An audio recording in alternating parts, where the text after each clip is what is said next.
ನಮಸ್ಕಾರ ವೀಕ್ಷಕರೇ, ಡಾಕ್ಟರ್ ತುಂಗಾಸ್ ಮನಸ್ವಿನಿ ಆಸ್ಪತ್ರೆ ಅರ್ಪಿಸುವಂತಹ ಹೆಲ್ತ್ ಟಾಕ್ ವಿಶೇಷ ಕಾರ್ಯಕ್ರಮಕ್ಕೆ ಸ್ವಾಗತ. ನಾನು ತಾರವರ್ಕಾಡಿ. ವೀಕ್ಷಕರೇ, ಇವತ್ತಿನ ಕಾರ್ಯಕ್ರಮದಲ್ಲಿ ನಾವು ಪರೀಕ್ಷಾ ಭೀತಿ, ಇದನ್ನು ನಿರ್ವಹಿಸುವುದು ಹೇಗೆ, ಹಾಗೆಯೇ ಇದನ್ನು ಎದುರಿಸುವುದು ಹೇಗೆ, ಈ ವಿಚಾರದ ಕುರಿತು ಸಾಕಷ್ಟು ಮಾಹಿತಿಯನ್ನು ಪಡೆಯಲಿಕ್ಕಿದ್ದೇವೆ. ಈ ಮಾಹಿತಿಯನ್ನು ಕೊಡೋದಕ್ಕೆ ನಮಗೆ ಡಾಕ್ಟರ್ ತುಂಗಾಸ್ ಆಸ್ಪತ್ರೆಯ ಹಾಗೆಯೇ ಕರಾವಳಿಯ ಪ್ರಖ್ಯಾತ ಮನೋವೈದ್ಯರಾಗಿರುವಂತಹ ಡಾಕ್ಟರ್ ರವೀಶ್ ತುಂಗಾ ಐರೋಡಿದ್ದಾರೆ. ಬನ್ನಿ ಇವರನ್ನ ಕಾರ್ಯಕ್ರಮಕ್ಕೆ ಸ್ವಾಗತಿಸೋಣ. ಡಾಕ್ಟರ್, ಕಾರ್ಯಕ್ರಮಕ್ಕೆ ಸ್ವಾಗತ. ವೀಕ್ಷಕರೇ, ಇದೀಗ ದ್ವಿತೀಯ PUC ಪರೀಕ್ಷೆ ಕೂಡ ನಡೀತಾ ಇದೆ. ಹಾಗೆಯೇ ಈ ಪರೀಕ್ಷೆ ಬಂದ ತಕ್ಷಣ ವಿದ್ಯಾರ್ಥಿಗಳಿಗೆ ಅದೇನೋ ಒಂದು ಭಯ, ಊಟ ತಿಂಡಿ ಸರಿ ಮಾಡಲ್ಲ, ಏನೋ ನಿದ್ರೆ ಬರೋದಿಲ್ಲ, ಹಾಗೆಯೇ ಏನು ಪರೀಕ್ಷಾ ಹಾಲ್ಗೆ ಹೋದ ತಕ್ಷಣ ಅವರಿಗೆಲ್ಲ ಮರ್ತೋಗೋದು, ಇಂತಹ ಸಮಸ್ಯೆ ಕಾಡ್ತಾ ಇದೆ. ಅಷ್ಟರಲ್ಲಿ ಅದರ ಜೊತೆಗೆ ಇತ್ತೀಚೆಗೆ ಬೆಳಗಾವಿಯಲ್ಲಿ ಒಂದು ಇನ್ಸಿಡೆಂಟ್ ನಡೆದಿದೆ. ಪರೀಕ್ಷಾ ದಿನವೇ, ಅಂದರೆ ದ್ವಿತೀಯ PUC ಆರಂಭದ ಪರೀಕ್ಷಾ ದಿನವೇ ವಿದ್ಯಾರ್ಥಿನಿಯರು ಹಾರ್ಟ್ ಅಟ್ಯಾಕ್ ಆಗಿ ಹೃದಯಾಘಾತದಿಂದ ಮೃತರಾಗಿರುವಂತಹ ಇನ್ಸಿಡೆಂಟ್ ಕೂಡ ನಡೆದಿತ್ತು. ಹಾಗಿದ್ರೆ ವಿದ್ಯಾರ್ಥಿಗಳಿಗೆ ಪರೀಕ್ಷೆ ಅಂದ ತಕ್ಷಣ ಆ ಭಯ ಕಾಡೋದು ಯಾಕೆ ಈ ಒಂದು ಭಯ ಅವರನ್ನು ಕಾಡುತ್ತೆ, ಅವರಿಗೆಲ್ಲ ಮರ್ತೋಗೋದು ಯಾಕೆ, ಇದನ್ನು ನಿರ್ಣಯಿಸುವುದು ಹೇಗೆ, ಇದರ ನಿರ್ವಹಣೆ ಹೇಗೆ, ಎಲ್ಲ ವಿಚಾರವನ್ನು ಇವತ್ತು ತಿಳಿಯೋಣ. ಡಾಕ್ಟರ್, ಮೊದಲಾಗಿ ಪರೀಕ್ಷಾ ಭೀತಿ ಅಂದ್ರೇನು, ಹಾಗೆಯೇ ಈ ಭೀತಿ, ಹಾಗೆಯೇ ಇದನ್ನು ಎದುರಿಸುವ ರೀತಿ ಹೇಗೆ ಅಂತ.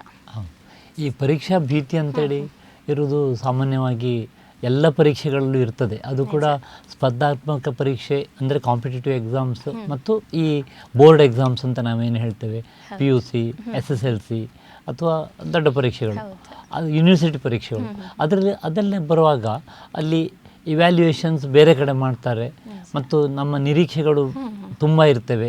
ಹಾಗಿರುವಾಗ ನನ್ನ ಪ್ರಿಪ್ರೇಷನ್ಸ್ ಅದಕ್ಕೆ ಸರಿಯಾಗಿ ಇದೆಯಾ ಇಲ್ವಾ, ಕರೆಕ್ಟಾಗಿ ಸರಿಯಾದ ತಯಾರಿ ಮಾಡ್ಕೊಳ್ಳೋದೇ ಇದ್ದರೆ ಸಾಮಾನ್ಯ ಮಟ್ಟಿಗೆ ಭೀತಿ ಬರುವಂಥದ್ದು ಸರ್ವೇ ಸಾಮಾನ್ಯ. ಓಕೆ, ಹಾಗಿದ್ರೆ ಈ ತಯಾರಿ ನಡೆಸ್ತಾರೆ, ಅವರಲ್ಲಿ ಕೂಡ ಅದೇನೋ ಒಂದು ಒತ್ತಡ, ಏನೋ ಒಂದು ಭೀತಿ ಎದುರಾಗಿರುತ್ತಲ್ಲ, ಇದು ಯಾಕೆ ಅಂತ? ಸಾಮಾನ್ಯವಾಗಿ ಈ ಪರೀಕ್ಷೆಗೆ ಪೂರ್ವ ಸಿದ್ಧತೆಯನ್ನು ಸರಿಯಾಗಿ ಮಾಡಿಕೊಂಡ್ರೆ ಅಂತೇಳಿದರೆ ನಮ್ಮ ಅಕಾಡೆಮಿಕ್ ಇಯರ್ ಅಂದರೆ ಈ ಕಲಿಕೆಯ ವರ್ಷ ಪ್ರಾರಂಭವಾಗಿಂದನೇ ದಿನನಿತ್ಯದ ಪಾಠಗಳನ್ನು ಆಯಾ ದಿವಸ ಓದಿ ಮನನ ಮಾಡಿಕೊಂಡು ಮತ್ತು ಪರೀಕ್ಷೆಗೆ ಹತ್ತಿರ ಬರುವಾಗ ಅದನ್ನು ರಿಹರ್ಸಲ್ ಎಲ್ಲ ಮಾಡಿಕೊಂಡಿದ್ದರೆ ಹೆಚ್ಚಿನ ಭೀತಿ ಬರುವುದಿಲ್ಲ. ಯಾಕಂತೇಳಿದರೆ ಪರೀಕ್ಷೆ ದಿನವೂ ಕೂಡ ಬೇರೆ ಒಂದು ದಿನದ ಹಾಗೆಯೇ ಅಂತಲೇ ಇದ್ದರೆ, ಶಾಲೆಗೆ ಹೋಗುವಾಗ, ಕಾಲೇಜಿಗೆ ಹೋಗುವಾಗ ಎಲ್ಲ ದಿನಗಳಂತೆ ಪರೀಕ್ಷೆ ದಿನವೂ ಒಂಥರ ಅದೇ ಥರದ ದಿನ ಇದ್ದರೆ ನಮಗೆ ಭೀತಿ ಬರೋದಿಲ್ಲ. ಪರೀಕ್ಷೆ ಒಂದು ಎಡಿಷನಲ್ ಬರ್ಡನ್, ನನಗೆ ಎಕ್ಸ್ಟ್ರಾ ನಿರ್ವಹಣೆ ಮಾಡಬೇಕು, ಪರ್ಫಾರ್ಮೆನ್ಸು ಹಾಳಾದರೆ ನನಗೆ ನನ್ನ ಮರ್ಯಾದೆ ಹೋಗ್ತದೆ, ನನಗೆ ಮಾರ್ಕ್ಸ್ಗಳು ಕಡಿಮೆ ಸಿಕ್ಕಿದರೆ ಮನೆಯವರು ಬೈತಾರೆ, ಏನೋ ಒಂದು ಹಾಗೆ ಜಾಸ್ತಿ ಮಾರ್ಕ್ಸ್ ಸಿಗಬೇಕು. ಅದು ಕೂಡ ಕಾಂಪಿಟೇಟಿವ್ ಎಕ್ಸಾಮಿನೇಷನ್ಸ್ ಇದ್ದರೆ, ಅಂದರೆ ನನಗೆ ಎಂಟ್ರೆನ್ಸ್ ಎಕ್ಸಾಮ್ ಇರ್ಬೋದು, ಮೆಡಿಕಲ್ ಸೀಟ್ ಸಿಗುವ ಎಕ್ಸಾಮ್ ಇರ್ಬೋದು, ನೀಟ್ ಅಂತ ಹೇಳ್ತೀವಿ, ಅಥವಾ engineering common entrance test CET ಅಂತ ಹೇಳ್ತೀವಿ, ಅಥವಾ IAS ಎಕ್ಸಾಮ್ಸ್ ಅಂಥದ್ದೆಲ್ಲ ಸುಮಾರು ಸ್ಪರ್ಧಾತ್ಮಕ ಪರೀಕ್ಷೆಗಳಿದ್ದಾಗ ಇನ್ನೊಬ್ಬರ ಪರ್ಫಾರ್ಮೆನ್ಸ್ ಕೌಂಟ್ ಆಗುತ್ತೆ. ಅಂತ ಹೇಳಿದರೆ ಈ ಪರೀಕ್ಷೆಯಲ್ಲಿ ಪಾಸ್ ಆಗ್ತೇನೆ ಅನ್ನುವಂಥದ್ದು ನಮ್ಮ ಒಂದು ಎಬಿಲಿಟಿನ ಹೊಂದ್ಕೊಂಡು ಹೋಗ್ತದೆ, ನಮ್ಮ ಪರ್ಫಾರ್ಮೆನ್ಸ್ ಹೊಂದ್ಕೊಂಡು ಹೋಗ್ತದೆ. ನಾನು ಎಷ್ಟು ಬರಿತೇನೆ ಅಷ್ಟು ಮಾರ್ಕ್ಸ್ ನನಗೆ ಸಿಗ್ತದೆ, ಸಾಕು. ಆದರೆ ಕಾಂಪಿಟೇಟಿವ್ ಎಕ್ಸಾಮ್ಸಲ್ಲಿ ಹಾಗಲ್ಲ. ನಮಗೆಲ್ಲರಿಗೂ ಗೊತ್ತಿರುವ ಹಾಗೆ ನಾನು ಹೇಗೆ ಪರ್ಫಾರ್ಮ್ ಮಾಡ್ತೇನೆ ಮಾತ್ರ ಅಲ್ಲ, ಇನ್ನೊಬ್ಬರು ಹೇಗೆ ಪರ್ಫಾರ್ಮ್ ಮಾಡ್ತಾರೆ ಅದು ಕೂಡ ನನ್ನ ಅಂಕಗಳ ನಿರ್ಧಾರಕ್ಕೆ ಬರುತ್ತೆ. ಉದಾಹರಣೆಗೆ ಪರ್ಸೆಂಟೈಲ್ ಅಂತ ಹೇಳ್ತೇವೆ, ಪರ್ಸೆಂಟೇಜ್ ಮತ್ತು ಪರ್ಸೆಂಟೈಲ್. ಈ ಪರ್ಸೆಂಟೈಲ್ ಬೇರೆಯವರು ಆ ಕ್ವಶನಿಗೆ ಹೇಗೆ ಆನ್ಸರ್ ಮಾಡಿರ್ತಾರೆ ಅಥವಾ ಟಫ್ ಕ್ವಶನನ್ನು ಯಾರು ಆನ್ಸರ್ ಮಾಡಿರ್ತಾರೆ ಅವರಿಗೆ ಹೆಚ್ಚು ಮಾರ್ಕ್ಸ್ ಸಿಗ್ತದೆ. ಅದರಿಂದ ಅದೆಲ್ಲ ಒಂದು ನಾವು ಮನಸ್ಸಲ್ಲಿ ಇಟ್ಕೊಂಡಾಗ ನನ್ನ ಪರ್ಫಾರ್ಮೆನ್ಸ್ ಹೇಗಾಗ್ತದೋ, ನಾನು ಸರಿಯಾಗಿ ಮಾಡ್ತೇನೆ ಇಲ್ವೋ, ನನಗೆ ಬೇಕಾದಷ್ಟು ಅಂಕಗಳು ಸಿಗ್ತದೋ ಇಲ್ವಾ, ಆ ಒಂದು ಗುರಿ ನಾನು ಮುಟ್ತೇನೆ ಇಲ್ವಾ ಅನ್ನುವಂಥ ಒಂದು ಆತ್ಮವಿಶ್ವಾಸ ಕಡಿಮೆ ಆದಲ್ಲಿ ಭೀತಿ ಸಾಮಾನ್ಯವಾಗಿ ನಾವು ನೋಡ್ತೇವೆ. ಅದನ್ನೇ ನಾವು ಪರೀಕ್ಷಾ ಭೀತಿ ಅಂತ ಹೇಳ್ತೇವೆ. ಅದು ಇಂಗ್ಲೀಷಲ್ಲಿ ಎಕ್ಸಾಮಿನೇಷನ್ ಫೋಬಿಯಾ ಅಂತ ಕೂಡ ಹೇಳ್ತೇವೆ. ಓಕೆ, ಇನ್ನು ಕೆಲವೊಂದು ಚಿಕ್ಕ ಮಕ್ಕಳಲ್ಲಿ ಈ ಒಂದು ಭಯ ಕಾಡೋದಿಲ್ಲ ಅಷ್ಟಾಗಿ. ಅವ್ರಿಗೆ ಯಾವಾಗ ಇದು ಸ್ಪರ್ಧೆ ಅಂತ ಅನ್ಕೊಳ್ತಾರೋ ಅವಾಗ ಭಯ ಸ್ಟಾರ್ಟ್ ಆಗುತ್ತೆ ಅಂತ ಹೇಳಿದ್ರೆ, ಹಾಗಿದ್ರೆ ಯಾವ ವಯಸ್ಸಿನಲ್ಲಿ ಈ ಒಂದು ಭಯ ಅನ್ನೋದು ಸ್ಟಾರ್ಟ್ ಆಗುತ್ತೆ? ಅದು ಇಂಥದ್ದೇ ವಯಸ್ಸಿನಲ್ಲಿ ಭಯ ಅಂತೇಳಿ ಹೇಳಲಿಕ್ಕೆ ಆಗೋದಿಲ್ಲ. ಚಿಕ್ಕ ಮಕ್ಕಳಲ್ಲಿ ಅವರಿಗೆ ಪರೀಕ್ಷೆ ಸೀರಿಯಸ್ನೆಸ್ ಇರೋದಿಲ್ಲ, ಯಾಕಂದರೆ ಗೊತ್ತಾಗೋದಿಲ್ಲ. ಅಂದರೆ ಪರೀಕ್ಷೆ ಮಾಡ್ತಾರೆ, ಸ್ಕೂಲಿಗೆ ಹೋಗ್ತಾನೆ, ಅದು ದಿನನಿತ್ಯವೂ ಪರೀಕ್ಷೆ ಥರವೇ ಇರ್ತದೆ ಅವರಿಗೆ. ಹಾಗಾಗಿ ಮತ್ತು ಇನ್ನೊಂದು ನಮ್ಮ ಒಂದು ಈ ಸರ್ಕಾರದ ಪಾಲಿಸಿ ಅಂತ ಹೇಳಿದರೆ, ಈ ಸಣ್ಣ ಕ್ಲಾಸಲ್ಲಿ ಫೇಲ್ ಮಾಡೋದಿಲ್ಲ, ಸಾಮಾನ್ಯವಾಗಿ ಸಾಧಾರಣ ಒಂದರಿಂದ ಹಿಡಿದ್ರೆ 9ನೇ ತರಗತಿವರೆಗೆ ಫೇಲ್ ಮಾಡೋದಿಲ್ಲ. ಯಾಕಂತ ಹೇಳಿದರೆ ಪಾಲಿಸಿ ಆ ಥರದಲ್ಲಿದೆ. ನಾವು ಚಿಕ್ಕದಿರುವಾಗ ಯಾವ ಕ್ಲಾಸಲ್ಲಿ ಕೂಡ ಎಕ್ಸಾಮ್ ಬರೆದಿದ್ರೆ ಅಥವಾ ಏನಾದರೂ ಆರೋಗ್ಯದಿಂದಾಗಿ ಅಥವಾ ಏನೋ ಒಂದು ಕಾರಣದಿಂದ ನನಗೆ ಪರೀಕ್ಷೆನ ಚೆಂದ ಮಾಡಲಿಕ್ಕೆ ಆಗದೇ ಇದ್ದರೆ ನಾವು ಫೇಲ್ ಆಗಿ ಇನ್ನೊಂದು ವರ್ಷ ರಿಪೀಟ್ ಮಾಡೋದು ಅಂತ ಇತ್ತು. ಈಗ ಹಾಗಲ್ಲ, ಇಡೀ ವರ್ಷದಲ್ಲಿ ಒಂದು ಪರೀಕ್ಷೆಯಲ್ಲಿ ಮಾತ್ರ ನಿರ್ಧಾರ ಆಗೋದಲ್ಲ. ಆ ಫೈನಲ್ ಎಕ್ಸಾಮಲ್ಲಿ ಅವನಿಗೆ ಸರಿ ಪರ್ಫಾರ್ಮ್ ಮಾಡಲಿಕ್ಕೆ ಆಗದಿದ್ದರೆ ಹಿಂದಿನ ಎಕ್ಸಾಮ್ಸಲ್ಲಿ ಹೇಗೆ ಮಾಡಿದ್ದಾನೆ ಅನ್ನುವಂಥದ್ದನ್ನೆಲ್ಲ ಗಣನೆಗೆ ತಗೊಂಡು ಓವರಾಲ್ ಅವರನ್ನು ನೋಡಿ ಅವರನ್ನು ಪಾಸ್ ಮಾಡ್ತಾರೆ. ಅದು 9ನೇ ತರಗತಿಯವರಿಗಂತೂ ಅಷ್ಟು ಎಕ್ಸಾಮ್ಸನ್ನು ಸೀರಿಯಸ್ ಆಗಿ ಮಕ್ಕಳು ತಗೊಳ್ಳೋದಿಲ್ಲ. ಯಾಕಂದರೆ ಹೇಗೂ ನನಗೆ ಬೇಸಿಕ್ ಗೊತ್ತಿದ್ದರೆ ಪಾಸ್ ಆಗ್ತೇನೆ ಅಂತೇಳಿ ಅವರು ಈಸಿಯಾಗಿರುತ್ತೆ. ಆದರೆ ಬೋರ್ಡ್ ಎಕ್ಸಾಮ್ ಬರುವಾಗ ಅಂದರೆ SSLC ಇರ್ಬೋದು ಅಥವಾ PUC ಇರ್ಬೋದು, ಈಗಾಗಲೇ ಹೇಳಿದಾಗೆ ಬೇರೆ ಸ್ಪರ್ಧಾತ್ಮಕ ಪರೀಕ್ಷೆಯಲ್ಲಿ ಬರುವಾಗ ಆಗ ನಮ್ಮ ಟೀಚರ್ಸ್ ಅಲ್ಲ, ಬೇರೆಯವರು ಇವ್ಯಾಲ್ಯೂಯೇಷನ್ ಮಾಡ್ತಾರೆ. ಪರೀಕ್ಷೆ ಹೊರಗಡೆ ಇರ್ತದೆ, ಬೇರೆ ನಮ್ಮ ಶಾಲೆಯ ಕಂಟ್ರೋಲ್ ಇರೋದಿಲ್ಲ ಅನ್ನುವಂಥದ್ದು ಅವರಿಗೆ ಬಂದ ಕೂಡಲೇ ಆ ಏಜಲ್ಲಿ ಅವರಿಗೆ ಪರೀಕ್ಷೆ ಭೀತಿ ಹೆಚ್ಚಾಗಿ ನಾವು ಕಾಣ್ತೇವೆ. ಸಾಧಾರಣವಾಗಿ 5, 6, 7 ಕ್ಲಾಸ್ವರೆಗೆ ಅಷ್ಟು ಭೀತಿ ಇರುವುದಿಲ್ಲ. 7ನೇ ಕ್ಲಾಸಿದ ನಂತರ ಭೀತಿ ಪ್ರಾರಂಭ ಆಗ್ತದೆ, because of the change in the pattern of the examination. ಮತ್ತು ಹಾಗೂ ಅವರಿಗೂ ಆ ಏಜಲ್ಲಿ 7ನೇ ಕ್ಲಾಸ್ ಅಂತೇಳಿ ಸಾಧಾರಣ ಒಂದು 12-13 ವರ್ಷ ಆಗುವಾಗ ಅವರಿಗೆ ಟೀನೇಜ್ ಬರುತ್ತೆ. ಅವರ ಬೆಳೀತಾರೆ, ಅವರಿಗೊಂದು ಮೆಚುರಿಟಿ, ಎಕ್ಸಾಮ್ ಏನಂತ ಅರ್ಥ ಆಗ್ತದೆ, ಅದರಲ್ಲಿ ಫೇಲ್ ಆದರೆ ಯಾವ ಥರದಲ್ಲಿ ನನಗೆ ಇಫೆಕ್ಟ್ ಆಗುತ್ತೆ ಅನ್ನುವಂಥ ಒಂದು ಪರಿಜ್ಞಾನ ಬರುತ್ತೆ. ಹಾಗಾಗುವಾಗ ಅವರಿಗೆ ಭೀತಿಯ ಒಂದು ಕಲ್ಪನೆ ಕೂಡ ಬರುತ್ತೆ. ಆವಾಗ ನಾವು ಭೀತಿಯನ್ನು ಹೆಚ್ಚು ನೋಡ್ತೇವೆ. ಇನ್ನು ಈ ಒಂದು ಭೀತಿ ಬಂದಾಗ ಕೆಲವೊಂದು ದೇಹದಲ್ಲಿ ಆಗಲಿ ಮನಸ್ಸಿನಲ್ಲಿ ಬದಲಾವಣೆ ಆಗುತ್ತೆ. ಯಾವ ರೀತಿಯ ಲಕ್ಷಣಗಳು ಗೋಚರಿಸುತ್ತವೆ? ಹೌದು, ಈ ಪರೀಕ್ಷಾ ಭೀತಿ ಅನ್ನುವಂಥದ್ದು ನಾವು 2 ಆಯಾಮದಲ್ಲಿ ನೋಡ್ತೇವೆ. ಒಂದು ಮನಸ್ಸಿನ ಲಕ್ಷಣಗಳು. ಈ ಭೀತಿ ಬಂದಾಗ ಅದು ಯಾವುದೇ ಭೀತಿ ಇರ್ಬೋದು, ನಾವು ಫೋಬಿಯಾ ಅಂತ ಹೇಳ್ತೇವೆ ಅಥವಾ ಎಂಗ್ಸೈಟಿ ಅಂತ ಹೇಳ್ತೇವೆ ಅಥವಾ ಸ್ಟ್ರೆಸ್ ಅಂತ ಹೇಳ್ತೇವೆ. ಅದರಲ್ಲಿ ಬರುವಂಥ ಭೀತಿ ಉಂಟಲ್ಲ, ಅದು ಮನಸ್ಸಿಗೆ ಸಂಬಂಧಪಟ್ಟಂಥ ಭೀತಿ ಇರ್ಬೋದು ಅಥವಾ ದೇಹದಲ್ಲಿ ಕಾಣಿಸುವ ಲಕ್ಷಣಗಳಿರ್ಬೋದು. ಮನಸ್ಸಿನಲ್ಲಿ ಇದು ಸಿಂಪ್ಟಮ್ಸ್ ಅಂತ ಹೇಳಿದರೆ ಅವರಿಗೆ ಲ್ಯಾಕ್ ಆಫ್ ಕಾನ್ಸಂಟ್ರೇಷನ್, ಅಂದರೆ ಕಾನ್ಸಂಟ್ರೇಷನ್ ಮಾಡಲಿಕ್ಕೆ ಆಗೋದಿಲ್ಲ, ಗಮನ ಕೊಡಲಿಕ್ಕೆ ಆಗೋದಿಲ್ಲ ಒಂದು. ಎರಡನೇದಾಗಿ ಮರೆಯುವುದು. ಆ್ಯಕ್ಚುಲಿ ಅವರಿಗೆ ಸಣ್ಣ ಏಜಲ್ಲಿ ಮರೆಯುವುದಂತ ಹೇಳಿದರೆ ಅದು ಮರೆತನದ ಕಾಯಿಲೆ ಅಲ್ಲ.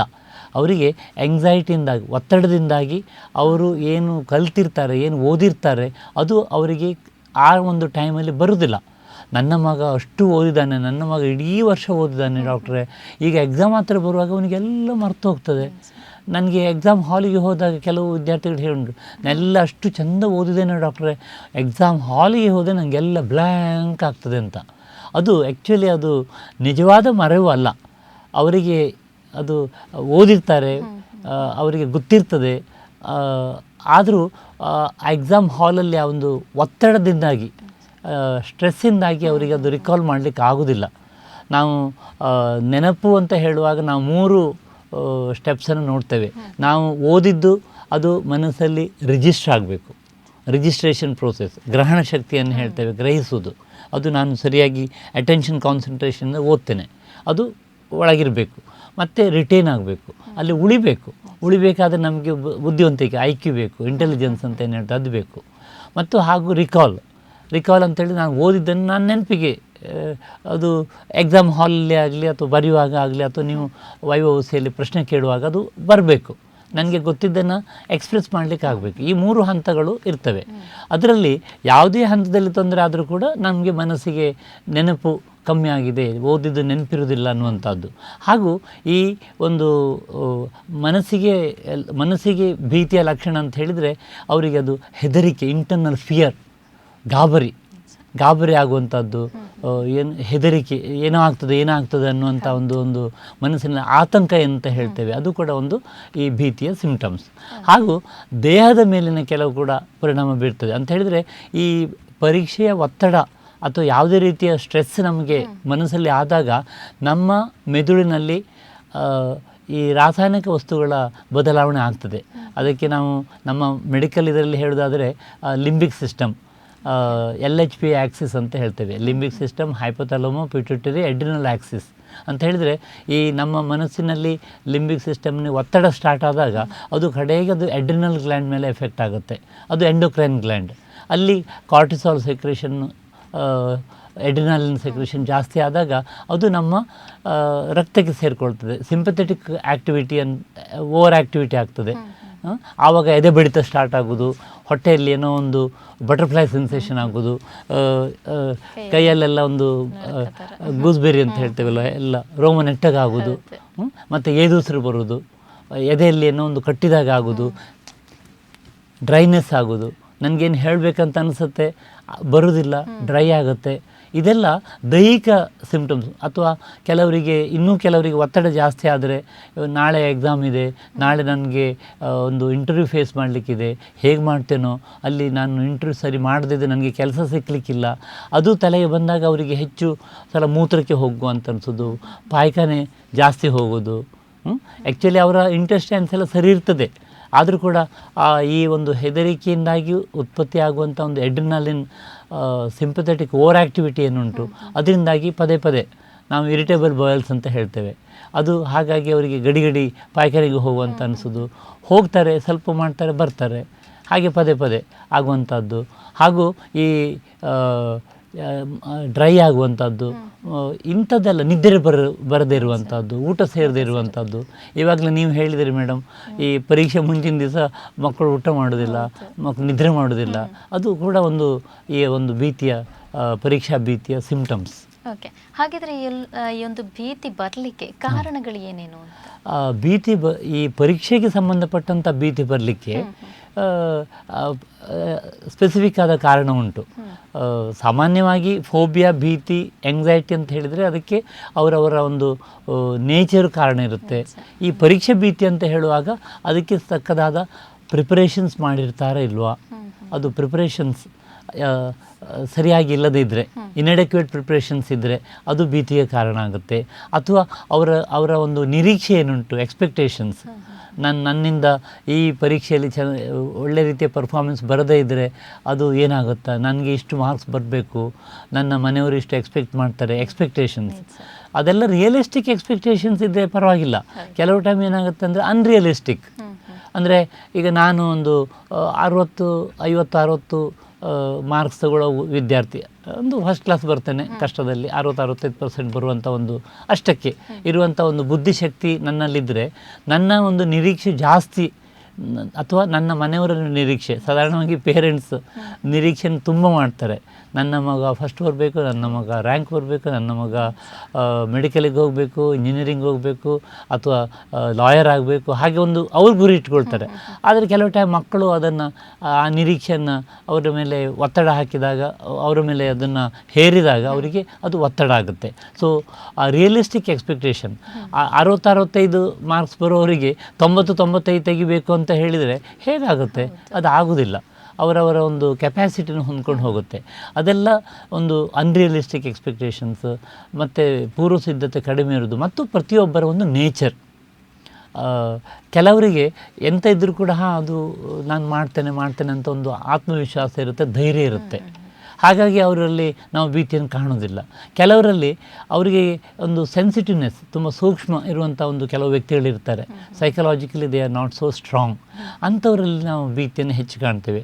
ಯಾವುದೇ, ಅದು ಪರೀಕ್ಷೆ ಅಂತಲ್ಲ, ಯಾವುದೇ ಥರದ ಒಂದು ಒತ್ತಡದ ಸಿಚುವೇಶನ್ಸಲ್ಲಿ ಅವರು ಭೀತಿಗೊಳಗಾಗ್ತಾರೆ ಅಂಥ ನೇಚರ್. ಸೊ ಪರ್ಸನಾಲಿಟಿ ಇರ್ಬೋದು, ಅಥವಾ ಸ್ಟ್ರೆಸ್ ಇರ್ಬೋದು, ಅಥವಾ ಪರೀಕ್ಷೆ ಎನ್ನುವಂಥ ಒಂದು ಭೂತದ ಒತ್ತಡ ಇರ್ಬೋದು, ಅದೆಲ್ಲ ಭೀತಿಗೆ ಕಾರಣ ಆಗುತ್ತೆ ಅಂತ ಹೇಳ್ಬೋದು. ಓಕೆ, ಇವಾಗಲೇ ಹೇಳಿದ್ರಿ ಒಂದು ತಂದೆ ತಾಯಿಗಳ ನಿರೀಕ್ಷೆ ಅನ್ನೋದು.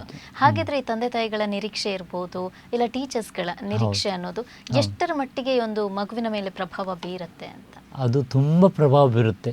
ಈ ಎಕ್ಸ್ಪೆಕ್ಟೇಷನ್ಸ್, ನಿರೀಕ್ಷೆ ಅನ್ನುವಂಥದ್ದು ನಾನು ಈಗಾಗಲೇ ಹೇಳಿದಾಗೆ ಅದು ರಿಯಲಿಸ್ಟಿಕ್.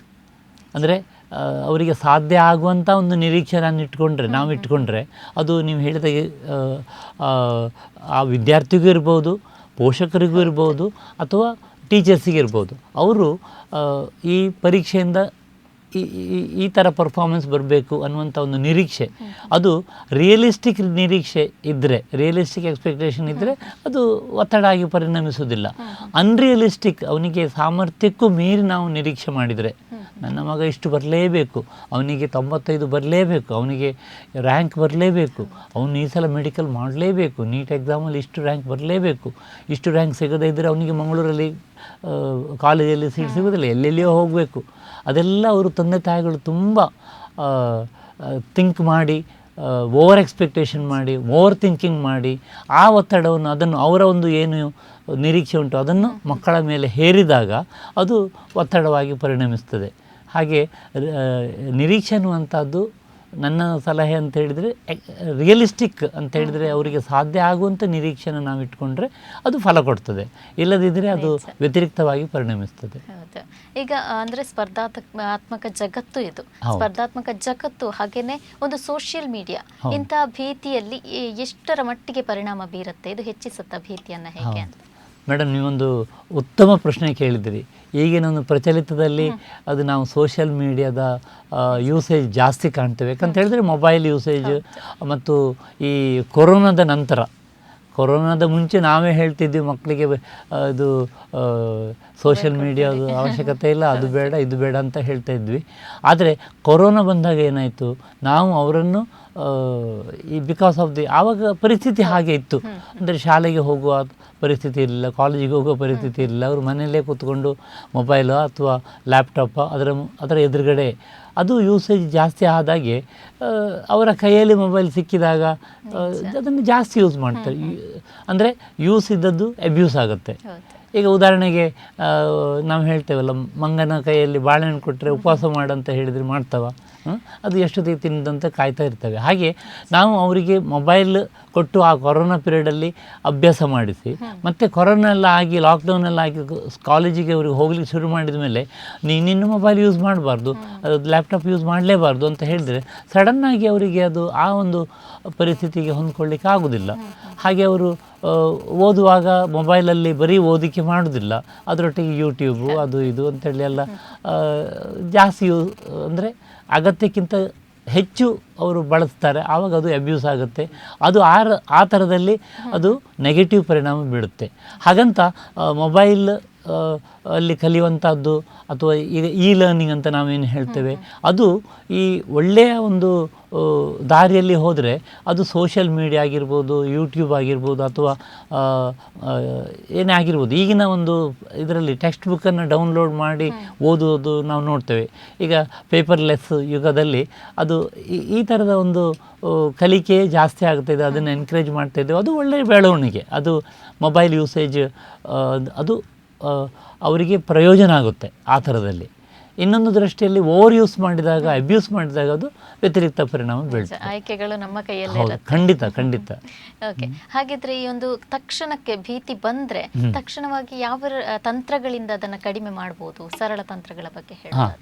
ಇದು ಪರೀಕ್ಷಾ ಭೀತಿಯನ್ನು ಎದುರಿಸುವುದರಲ್ಲಿ 2 ಥರದ ತಂತ್ರಗಳಿವೆ. ಒಂದು, ನಾವು ಪರೀಕ್ಷೆ ಭೀತಿ ನನಗೆ ಬರ್ಬೋದು ಅನ್ನುವಂಥ ಒಂದು ಯಾಕಂದರೆ ಎಲ್ಲ ಪರೀಕ್ಷೆಗಳು ಭೀತಿ ಬರುತ್ತೆ. ಅದಕ್ಕೆ ನನ್ನ ಪ್ರಿಪರೇಷನ್ಸ್ ನಾನು ಚೆನ್ನಾಗಿ ಪ್ರಿಪೇರ್ ಮಾಡಿದರೆ ನನಗೆ ಭೀತಿ ಬರುವಂಥ ಸಂದರ್ಭ ಕಡಿಮೆ. ನನಗೆ ಗೊತ್ತುಂಟು, ನನಗೆ ಇಂಥ ಒಂದು ಗುರಿ ಉಂಟು, ಈ ಗುರಿ ಸಾಧನೆಗೆ ನಾನೇನು ಮಾಡಬೇಕು ಅಂತ ಒಂದು ಪ್ರಿಪ್ರೇಷನ್ಸ್ ಮಾಡಿಕೊಳ್ಳುವಂಥದ್ದು ತುಂಬ ಮುಖ್ಯ. ಮತ್ತು ನೀವು ಈಗಾಗಲೇ ಹೇಳಿ ಅದನ್ನು ಎದುರಿಸೋದು ಹೇಗೆ ಅಂತ ಹೇಳಿದರೆ, ಈ ನಾವು ಸಾಮಾನ್ಯವಾಗಿ ಬರೀ ಓದುವುದನ್ನು ಮಾತ್ರ ಮಾಡಿದರೆ ಆಗೋದಿಲ್ಲ. ಯಾಕಂತ ಹೇಳಿದರೆ ಮೆದುಳು ಅನ್ನುವಂಥದ್ದು ಅದು ಒಂದು ಹೂವಿನ ಹಾಗೆ, ಅದನ್ನು ನಾವು ರಕ್ಷಣೆ ಮಾಡಬೇಕು. ಅದಕ್ಕೂ ಕೂಡ ಒಂದು ರಿಲ್ಯಾಕ್ಸೇಷನ್ ಬೇಕು. ಓದಿನ ಮಧ್ಯೆ ಸ್ವಲ್ಪ ಬ್ರೇಕ್ಸ್ ಎಲ್ಲ ತಗೊಂಡು ಕಂಟಿನ್ಯೂಸ್, ಈಗ ಜನ್ರೇಟರ್ ಇರ್ಬೋದು ಅಥವಾ ನಮ್ಮ ಯಾವುದೇ ಒಂದು ಈ ಉಪಯೋಗಿಸುವಂಥ ಒಂದು ಇಲೆಕ್ಟ್ರಾನಿಕ್ ಐಟಮ್ ಇರ್ಬೋದು, ಅದನ್ನು ಕಂಟಿನ್ಯೂಸ್ ಆಗಿ ಯೂಸ್ ಮಾಡಿದ್ರೆ ಏನಾಗುತ್ತೆ, ಒಂದು ಸಲಕ್ಕೆ ಅದು ಕೈ ಕೊಡ್ತದೆ. ನಮ್ಮ ಮೆದುಳು ಕೂಡ ಹಾಗೆ ತುಂಬ ಯೂಸ್ ಮಾಡ್ತಾ ಹೋದ ಹಾಗೆ ಅದು ಎಕ್ಸಾಸ್ಟ್ ಆಗುತ್ತೆ. ಅದರಿಂದ ಈ ಬ್ರೇಕ್ ಮಾಡಿ ಓದುವಂಥದ್ದು ಮತ್ತು ಅದೆಲ್ಲ ವ್ಯವಸ್ಥಿತ ರೀತಿಯಲ್ಲಿ ಕಲಿಕೆ ಮಾಡ್ಕೊಂಡು ಹೋದರೆ ನಾನು ಪರೀಕ್ಷೆ ಭೀತಿಯನ್ನು ಸಮರ್ಥಿಸಬಲ್ಲೆ, ಎದುರಿಸಬಲ್ಲೆ ಪರೀಕ್ಷೆಯನ್ನು, ಆ ಒಂದು ಆತ್ಮವಿಶ್ವಾಸ ಬರುತ್ತೆ. ಈ ಆತ್ಮವಿಶ್ವಾಸ ಇದ್ದರೆ ನಾನು ಪರೀಕ್ಷೆಯನ್ನು ಚೆನ್ನಾಗಿ ಎದುರಿಸಲಿಕ್ಕಾಗತ್ತೆ. ಅದೇ ಆ ಪರೀಕ್ಷೆ ಭೀತಿ ಬಂದಾಗ ಈಗ ಏನೋ ಒಂದು ನಾಳೆ ಪರೀಕ್ಷೆ, ಇನ್ನೊಂದು ವಾರ ಉಂಟು, ಸ್ವಲ್ಪ ಟೈಮ್ ಉಂಟು, ಬೇಕಾದಾಗ ನನಗೆ ಮುಂಚಿನ ದಿನ ಓದಿದರೆ ಸಾಕು ಅನ್ನುವಂಥ ಒಂದು ಓವರ್ ಕಾನ್ಫಿಡೆನ್ಸ್ ಇಟ್ಕೊಂಡು ಅವರು ಮುಂಚಿನ ದಿವಸ ಏನೋ ಕಾರಣಕ್ಕೆ ಓದಲಿಕ್ಕೆ ಆಗಲಿಲ್ಲ, ಕಂಪ್ಲೀಟ್ ಮಾಡಲಿಕ್ಕೆ ಆಗಲಿಲ್ಲ, ಆಗ ಅವರಿಗೆ ನೆಕ್ಸ್ಟ್ ಡೇ ಭೀತಿ ಸ್ಟಾರ್ಟ್ ಆಗುತ್ತೆ. ಎಕ್ಸಾಮ್ಗೆ ಹೋಗುವಾಗ ಏನೋ ತಳಮಳ ಆಗೋದು, ವಾಂತಿ ಬರುವಾಗ ಆಗೋದು, ತಲೆ ಸುತ್ತಿದಾಗ ಆಗೋದು. ಅಂಥ ಸಂದರ್ಭದಲ್ಲಿ ಏನು ಮಾಡಬೇಕಂತ ಹೇಳಿದರೆ, ನಾವು ತುಂಬ ಇದು ಈ ಪರೀಕ್ಷೆ ಹಾಲಿಗೆ ಹೋದಾಗ ಅವರಿಗೆ ಒಂಥರ ಬ್ಲ್ಯಾಂಕ್ ಆದಾಗ ಆಗೋದು, ಕ್ವಶನ್ ಪೇಪರ್ ನೋಡ್ತಾರೆ, ಅವರಿಗೆ ಅದನ್ನು ಗ್ರಹಿಸ್ಲಿಕ್ಕೆ ಆಗೋದಿಲ್ಲ. ಅಂಥ ಸಂದರ್ಭದಲ್ಲಿ ಏನು ಮಾಡಬೇಕಂತ ಹೇಳಿದರೆ, ಆ ಟೈಮಲ್ಲಿ